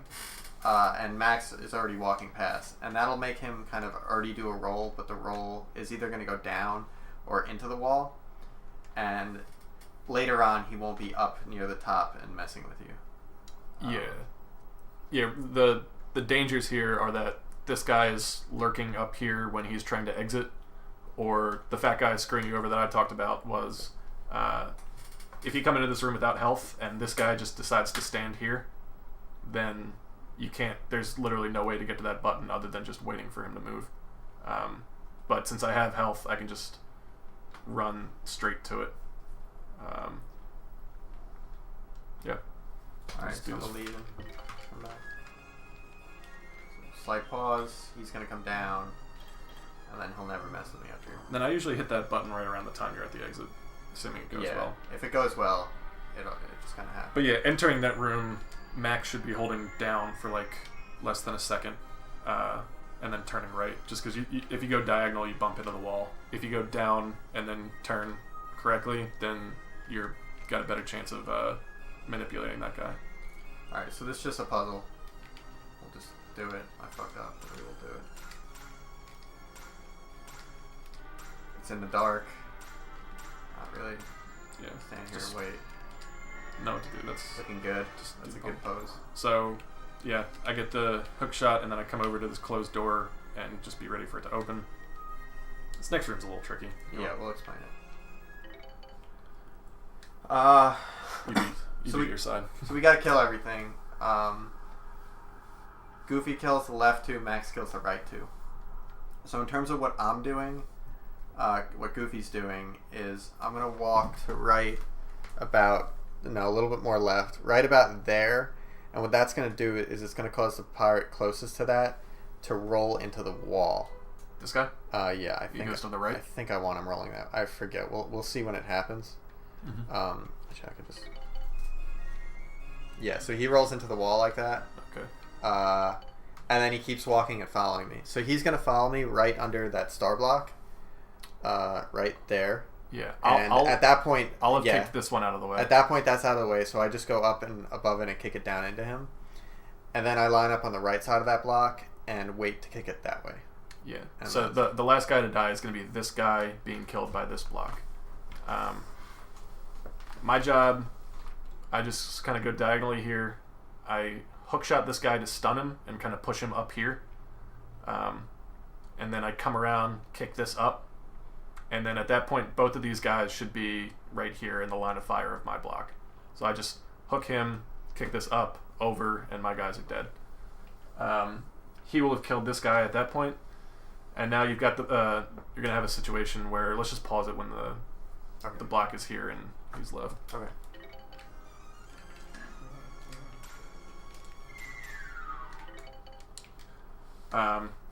So we hesitate a little bit at the beginning. Yeah. But that guy could be in, this guy on the left. He can be in several positions. Yeah. The 3 that matter are like in the line of fire of the block, under it, or over it. Yeah. He'll most likely be in this line. Yeah.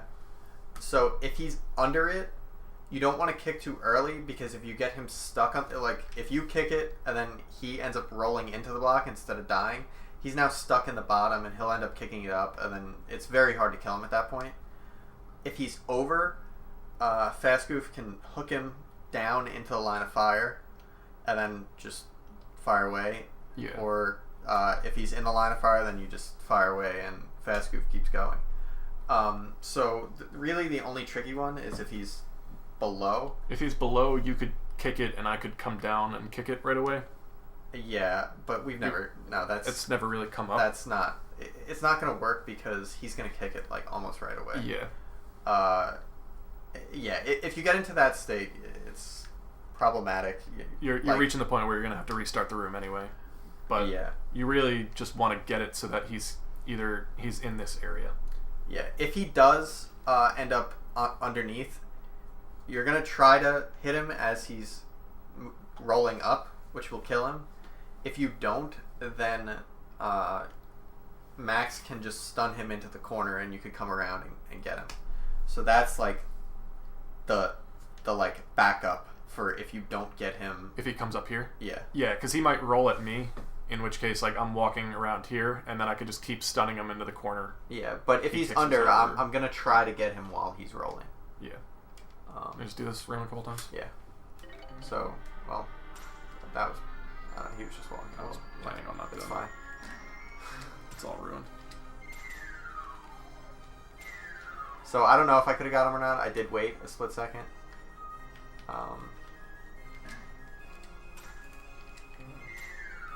That's a good one. That was weird, actually. I haven't had to hook shot him yet. Yeah.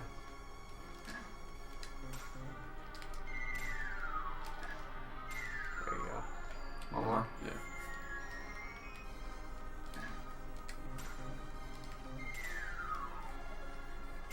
Oh, I Nice thought shot. I was early. Alright. Yeah, so you really want to be careful. I almost fucked that last one up.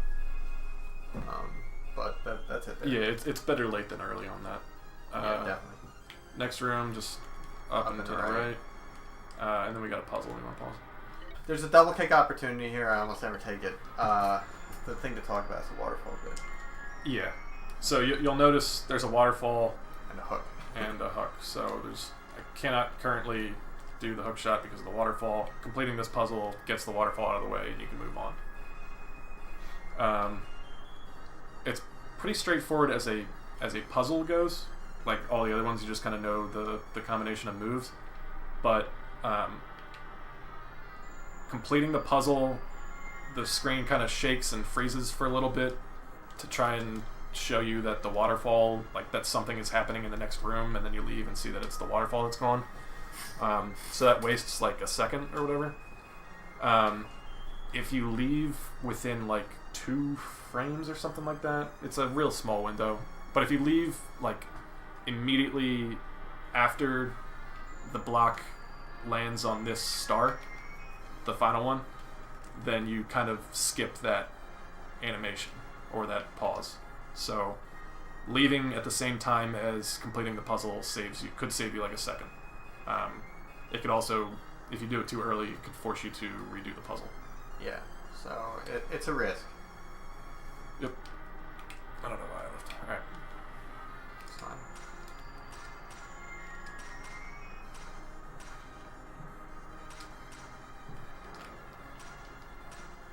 So he was close. Yeah, so that was like the second pause right there. There's no way to really demonstrate what it would look like, but it's just if I leave like 2 frames earlier, then we don't have to listen to that sound effect and the pause. But that's a puzzle. Hook shot. This last room, we're just trying to kill everyone. The thing to do, so Goofy's going to be the one throwing to kill them because they would take 2 shots from Max. You want to try to get them all. Max is going to come on that left side, bottom left, and be throwing barrels to me in the center. Yeah, I'm immediately just going up and to the left to get here, come around, grab barrels, and start throwing them to him. So I want to try to aggro the guys on the right to come left. The green guy furthest right, he most of the time either walks to the right like an asshole or just starts throwing a sword like an asshole. So you don't aggro him very often at all. But besides that, you just kill him. They're throwing swords at you. Is that much of a threat for you? I know I have to dodge them sometimes, but a little. It's okay. Not big. Very rarely they catch them. Yeah, they can catch them, and that just fucks us up. Like, it's hard. But yeah, from Fast Goof's perspective, just constantly be picking up, throwing, pick up, be ready to throw as soon as he's got his hands up. And you definitely want to make sure as Fast Goof to have health leaving this. It doesn't matter as Goofy, but Max. Oh, it's Fast Goof, yeah. Yeah, Max, you want health leaving this room because having health going into level 5 is pretty important. Yeah, so this door will take a while to go down. Tall Goof will have time to like get there and exit, so it's not really important for Fast Goof to be at the door if you want to like check every barrel in this area to try and get health. I'm going to try to aggro him. It didn't work. He just threw right away. Can't say I'm shocked. And that's that. Alright, so now we got a auto-scroller of a boss, basically. Yeah, we're gonna do this once. I'm just going to try to get down to 0 lives right away, because I want to enter level 5 with no lives. We stand on the diagonals, and that's it. Don't get hit. Yeah, the shadows show up, don't get hit on the head. The 2 players should just be in the opposite corners. Doesn't really matter if you do the exact same ones as us. You can only get 1 hit on a rumbler per go. So if you know someone's going to hit, don't both throw because that can actually lag the game. Yeah, at least on the first few of them. Yeah. Like at this point we're probably safe, but there wasn't even a possibility. So you can only, if you hit them like when they pop out, it won't do anything. It won't they have register. to be moving. You have to hit them, like you can hit them like a frame after they start moving if you're close enough, like that. That wasn't a frame. It was It might have been a subframe, I think, an alpha frame. We'll check the tapes.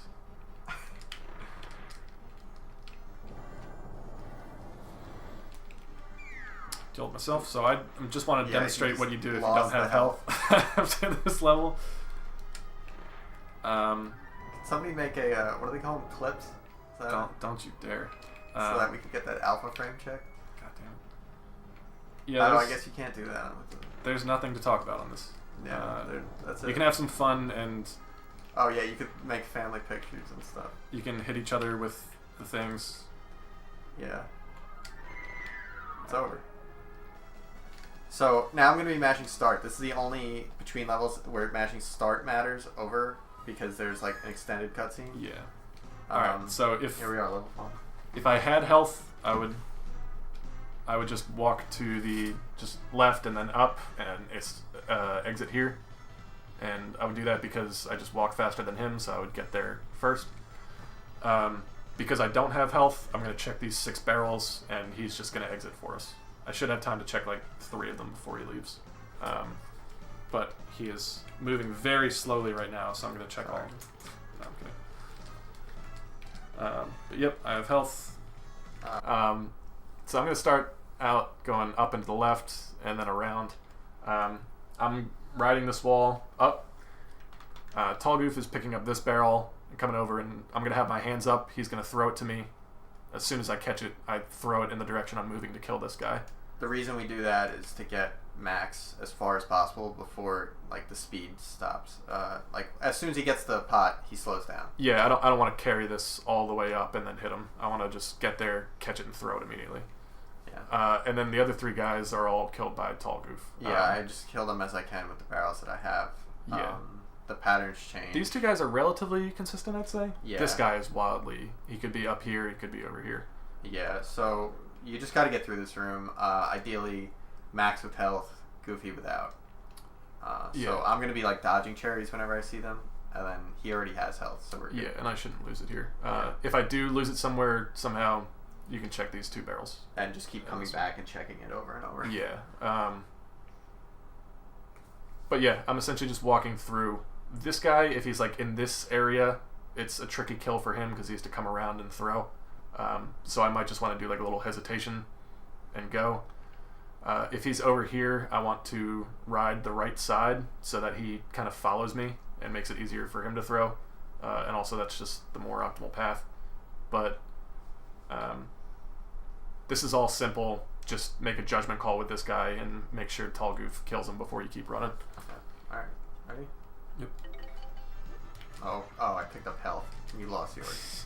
Gross. Wait, let me lose mine. And you get health. Okay. Man, that was Good tutorial. quite a fumble.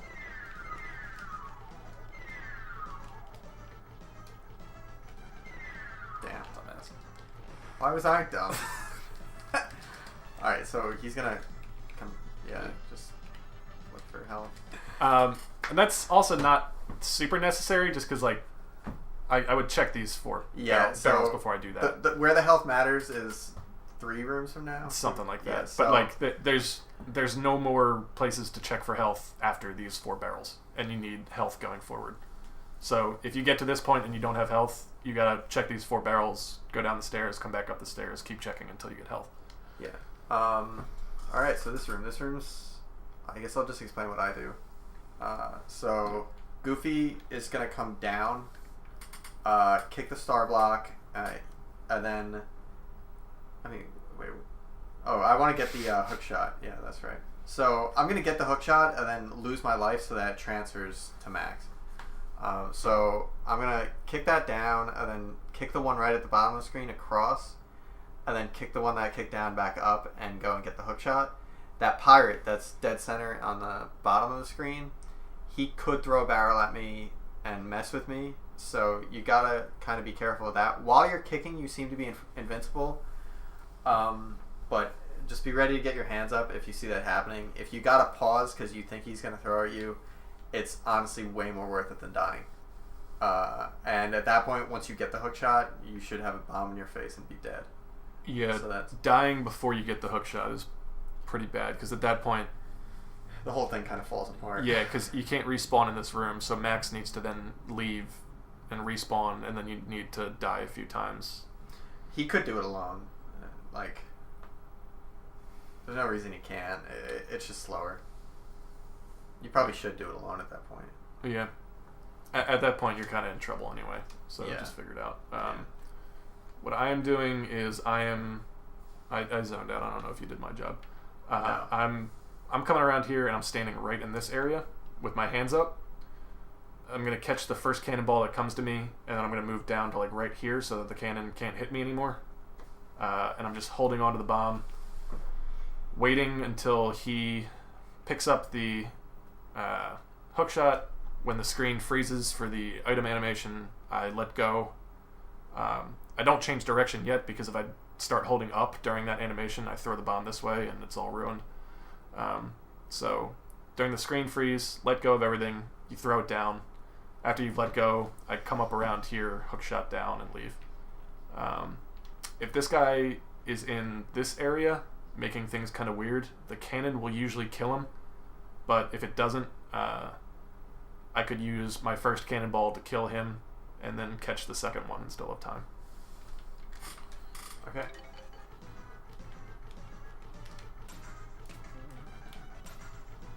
Blessed cannon. Truly a blessed day. So yeah, that's how that room should go. So I'm gonna come back right away here, and then this just kicking thing. I guess you can explain yours. Yeah. So Goofy kicks, I kick, Goofy kicks, and then right here, I think what the game expects you to do is like, I don't even. Maybe we probably like fucked it up. Yeah, from what the game expects. Probably unrecoverable, but like this little tattered area of the walkway looks like you should fall off, but you can actually kind of get on the edge there, and from here you can kick this block down. And then I kick this one. Yeah, and then we leave. So let's just do that at normal speed. Guarantee you I fall off. Nope. Alright. And then I'm usually the first one out of here. Yeah. And the reason I have health is because if I don't have health, the way you have to do this is stand on this button, a conveyor belt starts, barrels start coming, and then you use the barrels to kill these guys. Then when they're dead, then you can touch the button to get out. When I have health, I can just run through them, touch the button, and Goofy's out. So that's what this room is. I want to ride the bottom of this, or the top of this, whatever. I want to stay right in this row so that this guy throws his sword diagonally instead of across the door. Yeah. As soon as he throws that sword, or as soon as I get in this area, I just go diagonal to the button. And that's it for me. Yeah, and I just be careful of the roller. That's the only one I'm really looking out for. Yeah. Because I'm going along the bottom, that guy will roll over. There you go. It's just a puzzle. It's pretty easy. Next room. Good God. Yeah. Alright, so this is RNG. You need to kill these guys using the cannons. So this is all manipulation. Goofy takes care of the bottom two. Max takes care of the top one. Generally speaking. Yeah, I can go first because my job is the easiest. Coming into this room, I hold up and to the right and stand here. That will almost always lead to him following me into this hallway of death. Once it's clear that he's here, I get the hell out of there. All these cannons shoot on a cycle, so you should expect when they're coming. So I kind of go up here. As soon as it's clear he's going, I just come up here. That kills him, and then after that, my job is pretty much done, and I can come over here. He's gonna end up with the hook shot. I'm gonna end up with the bell. Yeah, so I'm usually like waiting right here when his job is finishing up, because when everyone's dead, this goes down. I get my hook shot, he gets his bell, and then one of us leaves. Yeah. So what I'm doing is I usually try to stand like that 2 box just under it and to the left. Yeah, like right around there. And I want to try to kill the blue and green pirate first because he's a roller. So when he's rolling, he's invincible. So I want to try to kill him before he even does a roll. And at that point, I'm just trying to get the other one up. So we can... Yeah, so you go here, you hope that he just walks in front, right, and dies. Yeah, that's kind of what's going on there. And he's only going to roll if you are, like in a perpendicular direction to him. Like, he's never going to roll if you're diagonal to him. Right. So you try and stay that way. If he comes up and gets killed, then what do you go this way? and hope this guy comes over. Yeah, I mean he's already kind of come up. They both come up and they're kind of standing in the cannon fire, and one of them dies. Yeah, in the ideal situation, he's like walking into the cannon from the left side and gets killed. Because I immediately move right, and then he's just like if he gets stuck there, then Tall Goof can start wandering up to where he's supposed to go. Yeah. But let's just do this a bunch of times, I guess. Yeah.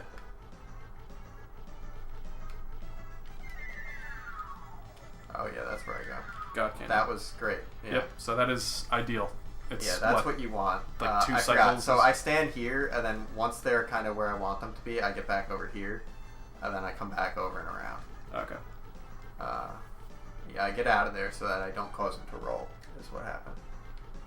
So yeah, that was good.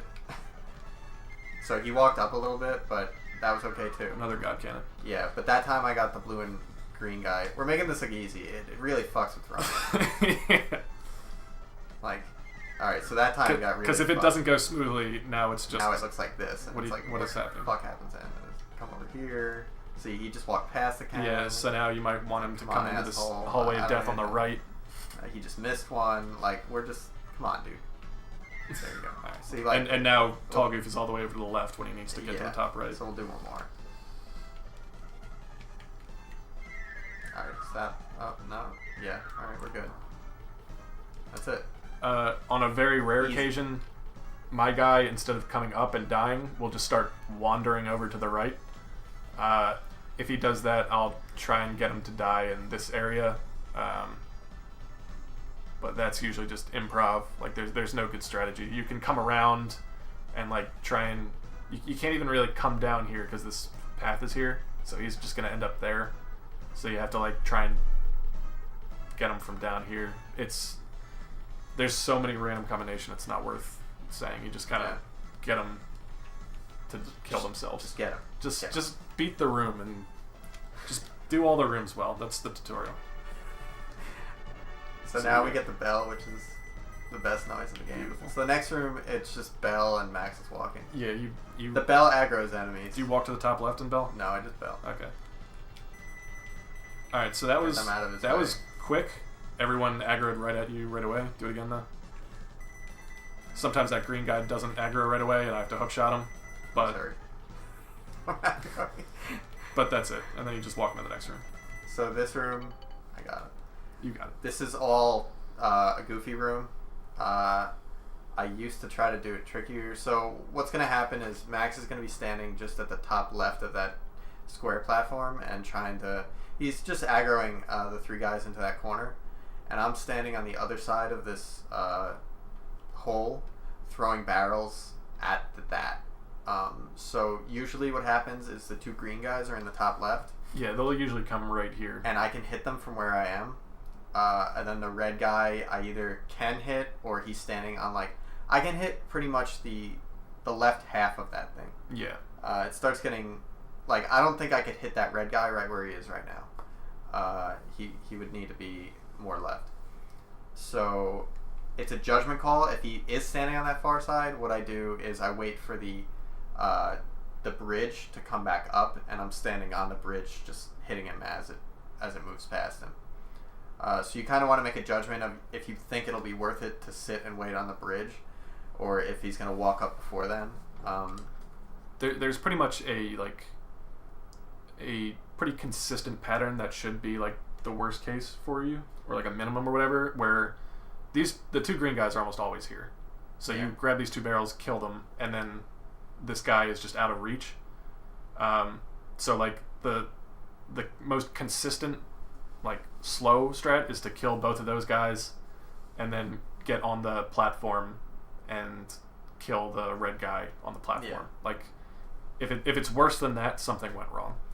Yeah. So the last piece of advice here is I used to try to grab of the top 4 barrels, I grab the bottom one and turn around and throw. I used to try to do that, and you only have a couple pixels really to work with, so it's a very tight turn. So just grab it, hit left a little bit to move in, and then turn around. You really don't want to lose a run because you die there. You're grabbing them from the right. Yeah, you're grabbing from the right, not from the bottom. So you just loop around real quick, yeah. Yeah, you just do a quick left right. All right. And you're good. Alright, so we'll Show that. So I can't hit him there, so I'm just gonna go. Yep. So that's like That's as should bad be as it should. That should be available every time if nothing better is. Yeah. So this time that was great. Yeah. That's as good as it gets. So as I don't know how many times you want to do that anymore. One more. Sure. Also, I have no idea if this helps. I think it does. I think it gets the green I was guys gonna to come say in. I don't think it does. So that time I made the wrong choice by like a half second maybe. He was just up there, so I said I don't want to wait. Because if he was up there and I didn't make the choice to go on the platform, I wouldn't have got on the platform in time to do it. As soon as they're all dead, say a split second, that opens, and then Max just walks to the end. Bell ringing. Just lots of bell ringing. So I want to be dying. You have a lot of time to die, so I just end up losing a life here or there, but I'll tell you like when it's 100% necessary to die. I don't think health matters for Max. I don't think I have any damage boosts. No. Yeah. Hold right immediately without falling off, and then up, and hook shot, and that's that room. And then we have get a into a puzzle. So this puzzle this is a puzzle where it's very easy for the blocks to hit each other. Yeah. So just be very careful. If Goofy slows down for a second and Max doesn't realize that, they will hit. Yeah. So let's just go full speed to show. Yeah. Like it's very close. I can. Fuck. See, I fucked up, so he had to wait. Well, I didn't. I can almost always kick my first one as soon as I get there. Yeah, just I mean, because the it second takes one me. I fucked up. Oh, okay.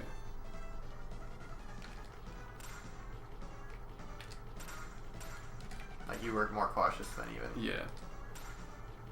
Let's do it Like I fucked up there. one more time, just because I want to show. There's one area where I could easily be kicked in the head. Alright, so here, I kick this one to the right. If I'm too close, that block hits me, so what I can do is either just move down, or I can like run into the bottom of this one, hold left, and now I'm in like perfect position. But just don't get hit by it. I'm grabbing the hook shot. It's really just how the puzzle is. Yeah. That's it. Just a reminder on the hook shot. Hold it down till you get it, and then once it's latched on, just let go and hold up. You don't need to like hold hook shot the entire time. As soon as he hits that second button and no earlier, I can leave. Yeah, so we finished that puzzle, but just because we were there. Yeah. We're going to be back there, but... Because that door stays open. We're not actually going through it yet. Yeah, and we're not going to have a hook shot later either. So, this is where the hook shot's used. Yeah. Again, I usually die again here. It doesn't matter. Hook shot through. This is just another puzzle. This is a double kick opportunity for me. Don't kick too early. Wow. Nothing like that. So one thing on that, let's do it. What? Is that usually that's like right here. Almost like you usually can't grab. There usually isn't that much slack on like how you can grab a key. You know what I mean? Like you usually have to be pretty face on to pick up an item. Maybe a little bit to the left. This puzzle specifically, since you're like cutting off half of the path to the key, it gives you some more slack. So like you can usually pick up the key from over here, even though it's like in the center. Alright, so at this point I can die. The reason I'm not dying is because I want to use the bell. And then I get one more bell here, then you should be dead right there. Yeah. So you have a lot of time to kill yourself. You can die twice here if you don't bell. You could have died in the room before. There's just like a lot of opportunities along that path, which you can lose like a lot of lives. And then in this room or the next, I want to switch to the bell instead of the key because I'm going to use it. One dumb thing I want to point out is that like, so like you look at this door and like I can exit all the way to the right like that. But then the doors in this room, if I held down, like it pushes me back to the center, and there's actually like a really small window of where I can go. So just keep in mind that like this one you can exit here, but then you have to hold left a little bit to make it through. Otherwise you like run into the wall for a little bit. I never noticed that. Yeah, so like, yeah, this room I have to center myself, or else it pushes me. Hmm. Another dark room. It's kind of inevitable that you're gonna bump into walls here, just because it's like an awkward diagonal, and you don't want to like do that. Just kind of do that, and then it's another diagonal up to get out of here. This is the only room. Well, no, you use it to aggro enemies as well. This is the only room where I use the bell. So I want to ring it to aggro him. Then I want to stand right above this like pylon or post or whatever, so that he's coming at me in this direction. Once he like gets around this turn here, I want to reposition myself to the bottom of this door. That'll get him coming down this way. And once he makes this turn, I want to reposition myself back on top of this pylon so that he makes this turn. Once he does that, I could just come all the way down to around this corner, a little bit above this corner, and he'll come down and touch the button. But usually he'll like get out of breath and tired like right around here. So before you reach the corner, you can like ring the bell again here so that he keeps coming at you and then go down. You don't want him to slow down. Yeah. So you want to ring that bell before you see him slowing down. And if he makes any of these turns awkward, then or if he just starts misbehaving like that, you just ring the bell more often. So at this point, I should come back. I can come back at any Yeah. time and just take the key. Yep, and now I'm swapping out the bell for the hookshot. Same room as before, just leave. I'm doing nothing. Just don't I'm hit. actually attempting, yeah. Make sure you don't hit me on the head with a barrel, which you've done before. So I'm just dying here. Yeah, you shouldn't have died that many times. So, 2. yeah, he usually gets 2 before I leave. One thing we noticed is that if you die the exact same time I leave the room, Yeah. you just lose an extra life and you're out of lives. Yeah, which is fine. I only have to do one more thing before I die again. Yeah, it doesn't lose any time, but it's disorienting. So just keep in mind that if he just doesn't show up in the next room, that's why that happened. Yeah. So I'm coming down, kicking, and then I'm dead. So that guy can be awkward because like sometimes he'll throw his sword from over here, and then he'll just like kind of stand here and try and come at you from here. And basically all you can do is oh shit. All you can do is bump him down, come around, and then bump him to the right off, or come around and bump him up. It's possible to just stun him and then hook shot and go before he comes back, but that's a tight squeeze. It's safer to just do the 2 bumps and get him off. But those are your options. Alright, so next time we only have one opportunity to show it well. Yeah. Nope. Yeah, sorry. Well, you could just kill yourself if you want Yeah. to. Just Oh, you're right. Alright, so I open this door. In this next room, it's a dark room. You're supposed to like Do a couple. Max is supposed to like walk around this way or something like that, but because kicking a block into your partner Hello. destroys the block, you can actually use that to like open something up that shouldn't be open normally. Left that time. Oh, now I'm fucked up. Oh, There you we go. So you stand here, wait for the pause, because if I don't wait for the pause and I press up, I just wasted like A the lot whole of time. room, and it's a Yeah. bad thing. So Right at the end of there's the a round. boss key below me. If you look for it too early, you're just gonna raise your hands like an idiot. Also, let me just show if like I was over here before or something. Yeah, I was like right about here. As soon as I come down, I can just walk even with this, and I'll end up right under the stairs. Yeah.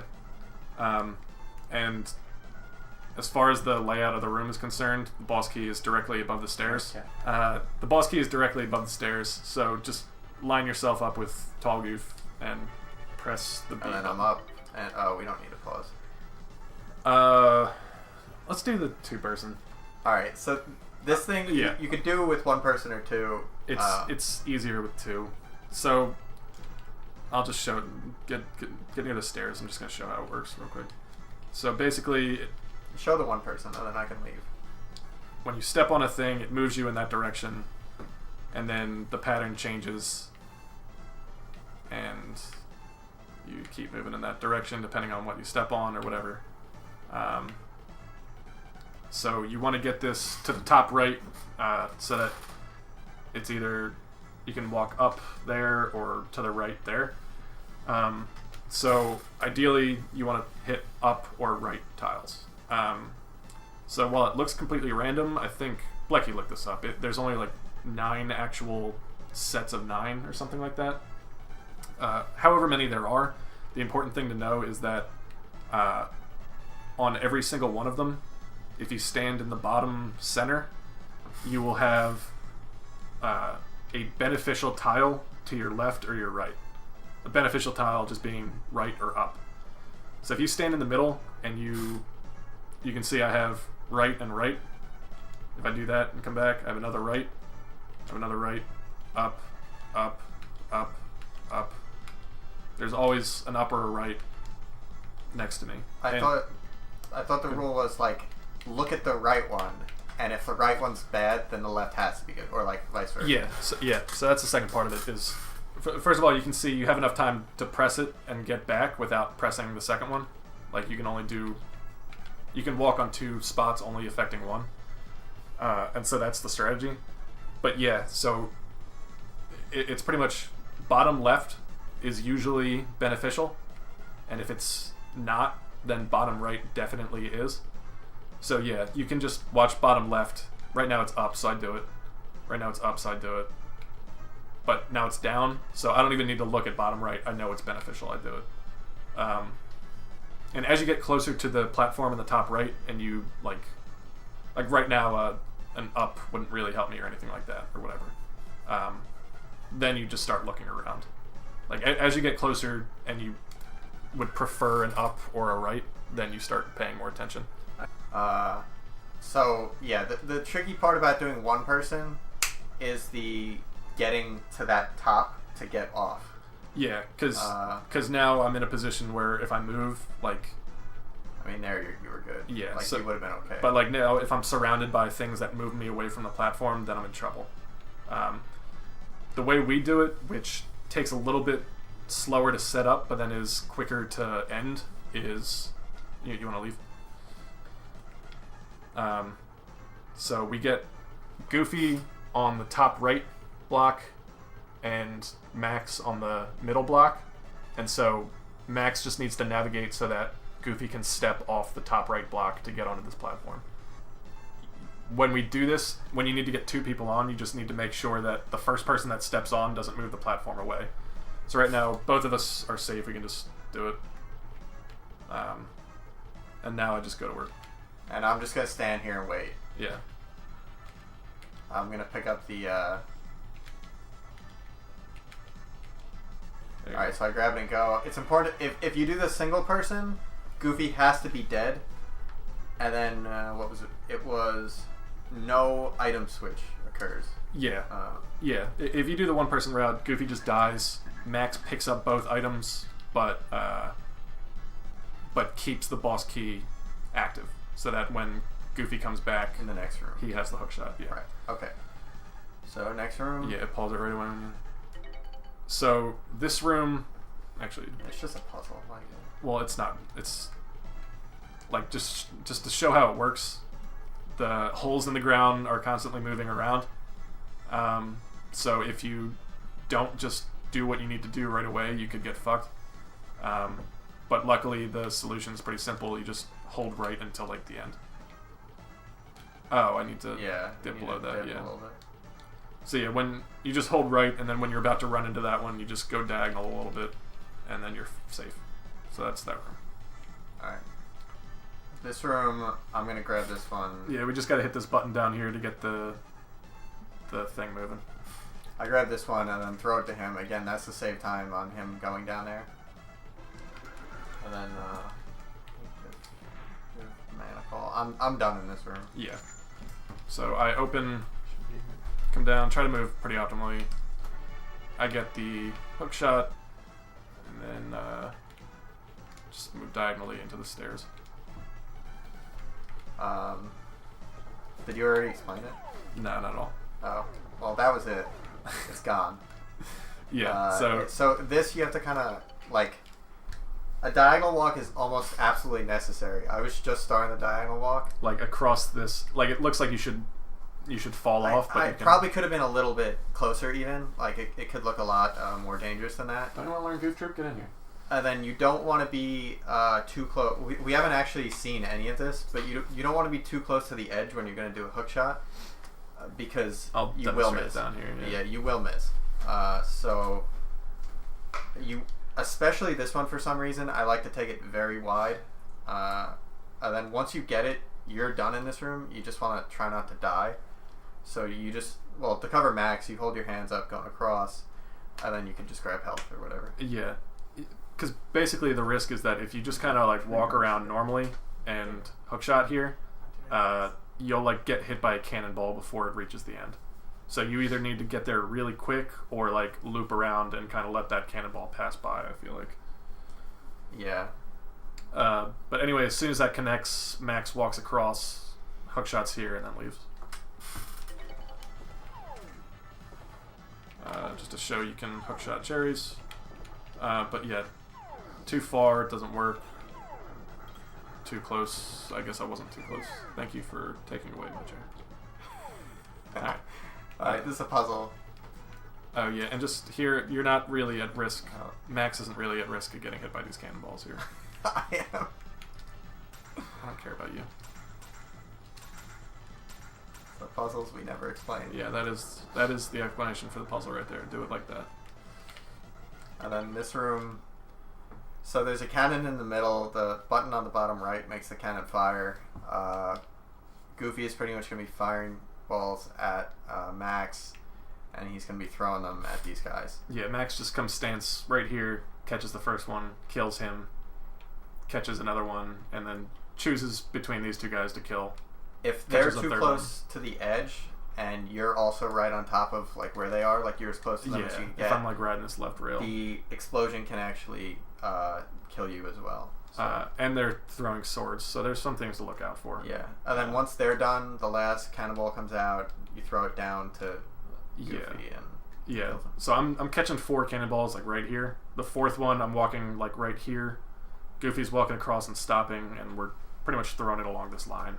Yeah. Goofy kills him. This guy can wander though. Okay.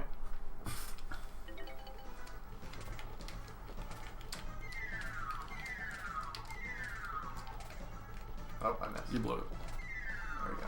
And then we got All right, Pete. Now we're at Pete, so your time entering Pete is really what matters, because Pete can just vary by minutes. Alright, let me save. He's the best final boss in any game ever. Alright, so we'll pause as soon as he starts.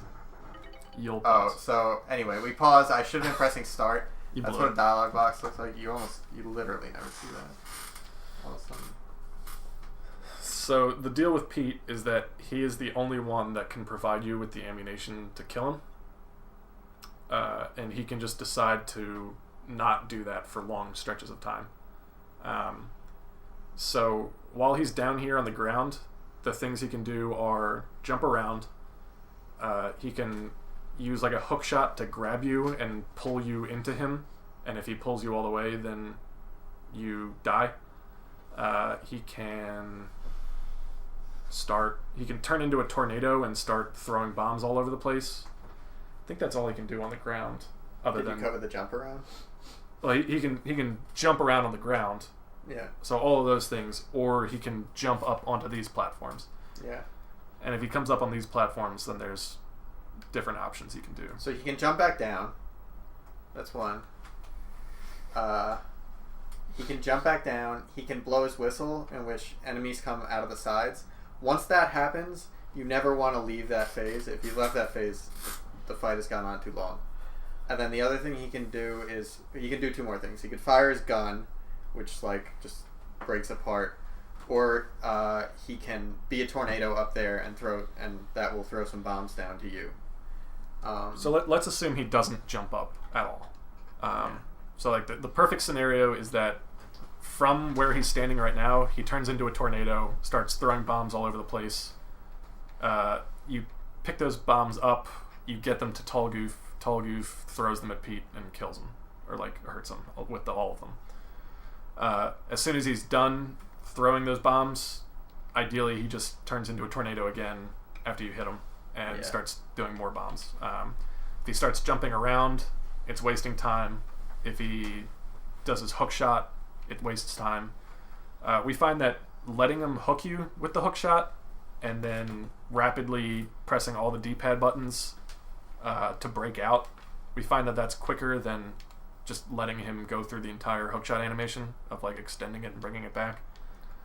You mentioned that Goofy's the only one throwing bombs at him, right? Yeah, so Max should really only ever throw bombs at him if like Goofy already has one, or like there isn't enough time to throw it to Goofy.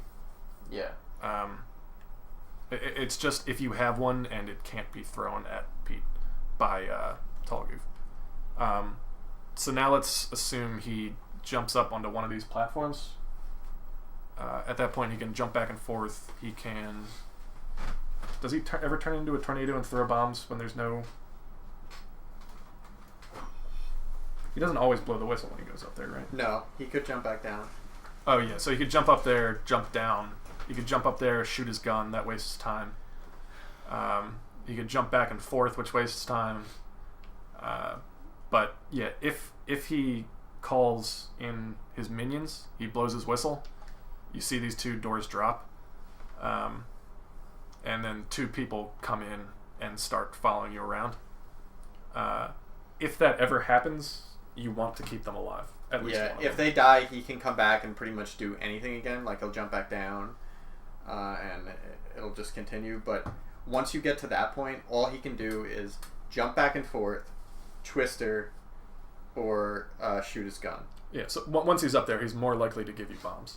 And he'll stay up there as long as one of his minions is alive. Right. If both of them die, he comes back down. So sometimes we find that, like, let's say you have a bomb and he jumps up there and it looks like he's going to blow his whistle.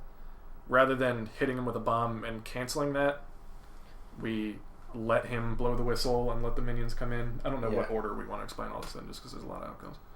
I mean, I think that's most of it. So if you have like one last bomb and it looks like he's going to blow his whistle, and you can hold on to it a little bit, you want to let him blow the whistle, and as soon as the doors open, then you throw your bomb and hit him.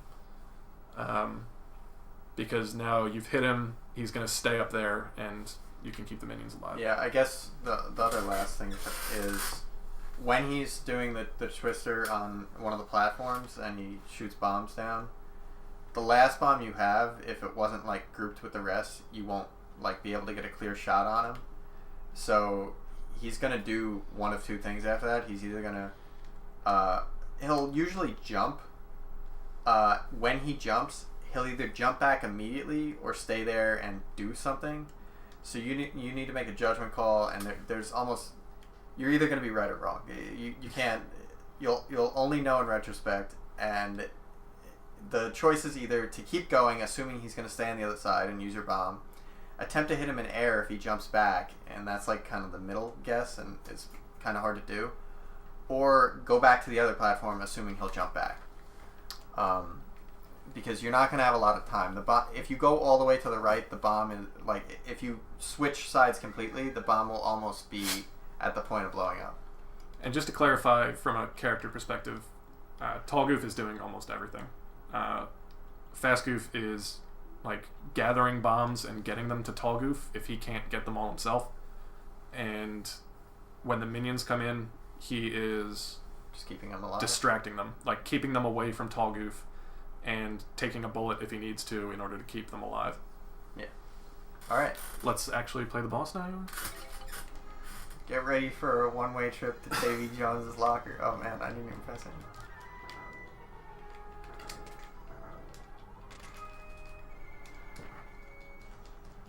Good jumps, Pete. So yeah, sometimes he spits out a bomb but blows it up himself. All you. Alright, so he blew the whistle. Yeah, you only need to keep one of the minions alive. That's right. So I usually stand in the center so that they both walk towards me, and then you can just do little circles to keep them alive. So like here, is he gonna jump back? No. But there was almost like that. That was my only shot on that bomb. There was nothing else that could have happened. Jump back, maybe? No. Again, Alright, so there's like, only one left. I gotta keep this one alive. like those were two like weird bomb instances that you're kind of relying on shit. If you can throw them like in quick succession, that's your best bet. But they need to be close together for that. Alright, we got him. Nailed it. Restart. Oh. Got him. Alright. Do this like one or two more times. I wonder if we're gonna get the same pattern. Yeah, we did. I think we changed it. And now we get no sound effects. It's really awkward. Oh shit. Coming at you. So that was pretty good. He threw a lot of bombs. We probably could have got 2 more hits if I wasn't dumb. Yeah. So he jumped up there and just jumped back down. That sucks. One problem we run into, or we used to anyway, was like not being clear about who's picking up what bombs. So like there were times where like you would be walking towards it, I would pick it up and throw it to you, thinking you knew I was going to do that, and I would just end up hitting you with the bomb. So as a fast goof, I try and say whether or not like all of the bombs are his responsibility, or if I'm going to go get one. So like I'm getting this one. Nope. Nope. Shit. So that was bad. I'm dead. There you go. Got him. One more. Who is the better goof? It's like to play as in a speedrun, it's hard. Yeah, like, do you want to be like, I don't know. It's I think Blecky described it well actually, that like fast goof is like consistent, like always doing something, like the movement matters a lot more, and like you're just always focused a lot more. And then like tall has sorry, I'm just skipping that one. It's fine. Like more like points of difficulty. Oh yeah. Oh, in co-op, it's fast goof is like doing most of the things, but the things that tall goof are doing are like much more critical. Like a lot of what I do is running from one end of a room to another, whereas a lot of what you do is making sure like everyone in my path is dead. So yeah, I don't know. I think we both enjoy our jobs. Yeah. That was a bad throw. Shouldn't have even thrown it.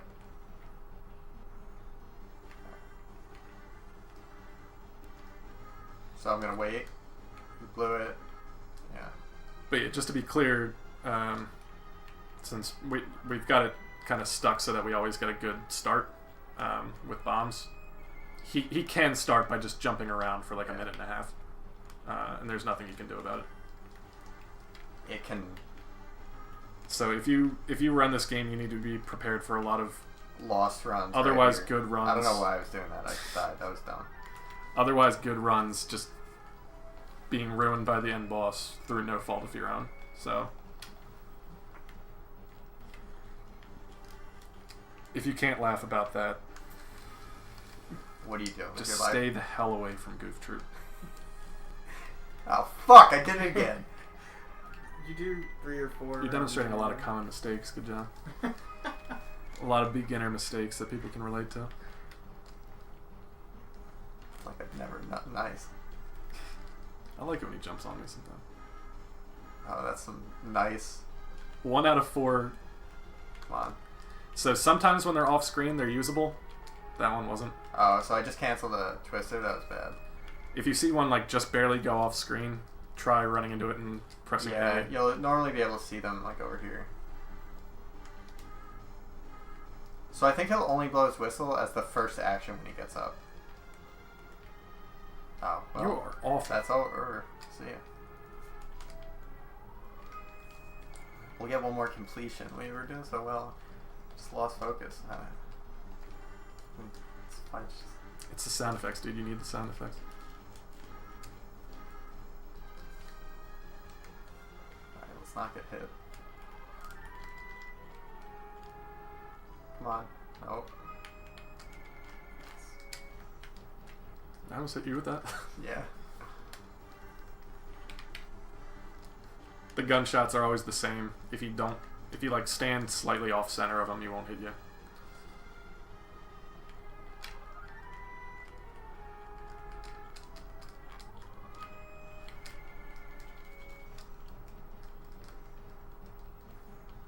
This is Pete. This is classic Pete right here. It's important to say Pete Willing. That's like just the conclusion of this fight. Like oh, we're on great pace, Pete Willing. Like, this should be a good run, assuming Pete doesn't just destroy everything. Oh God, get away! Oh God, get away! Got him. All right, that's it. Also worth noting, after you defeat a boss, you can't die. Just bombs will just go through you. Enemies will stand inside you and whatnot. That's it. Game froze. I hope you've enjoyed this Goof tutorial. Now you can save an additional 2 minutes on Goof.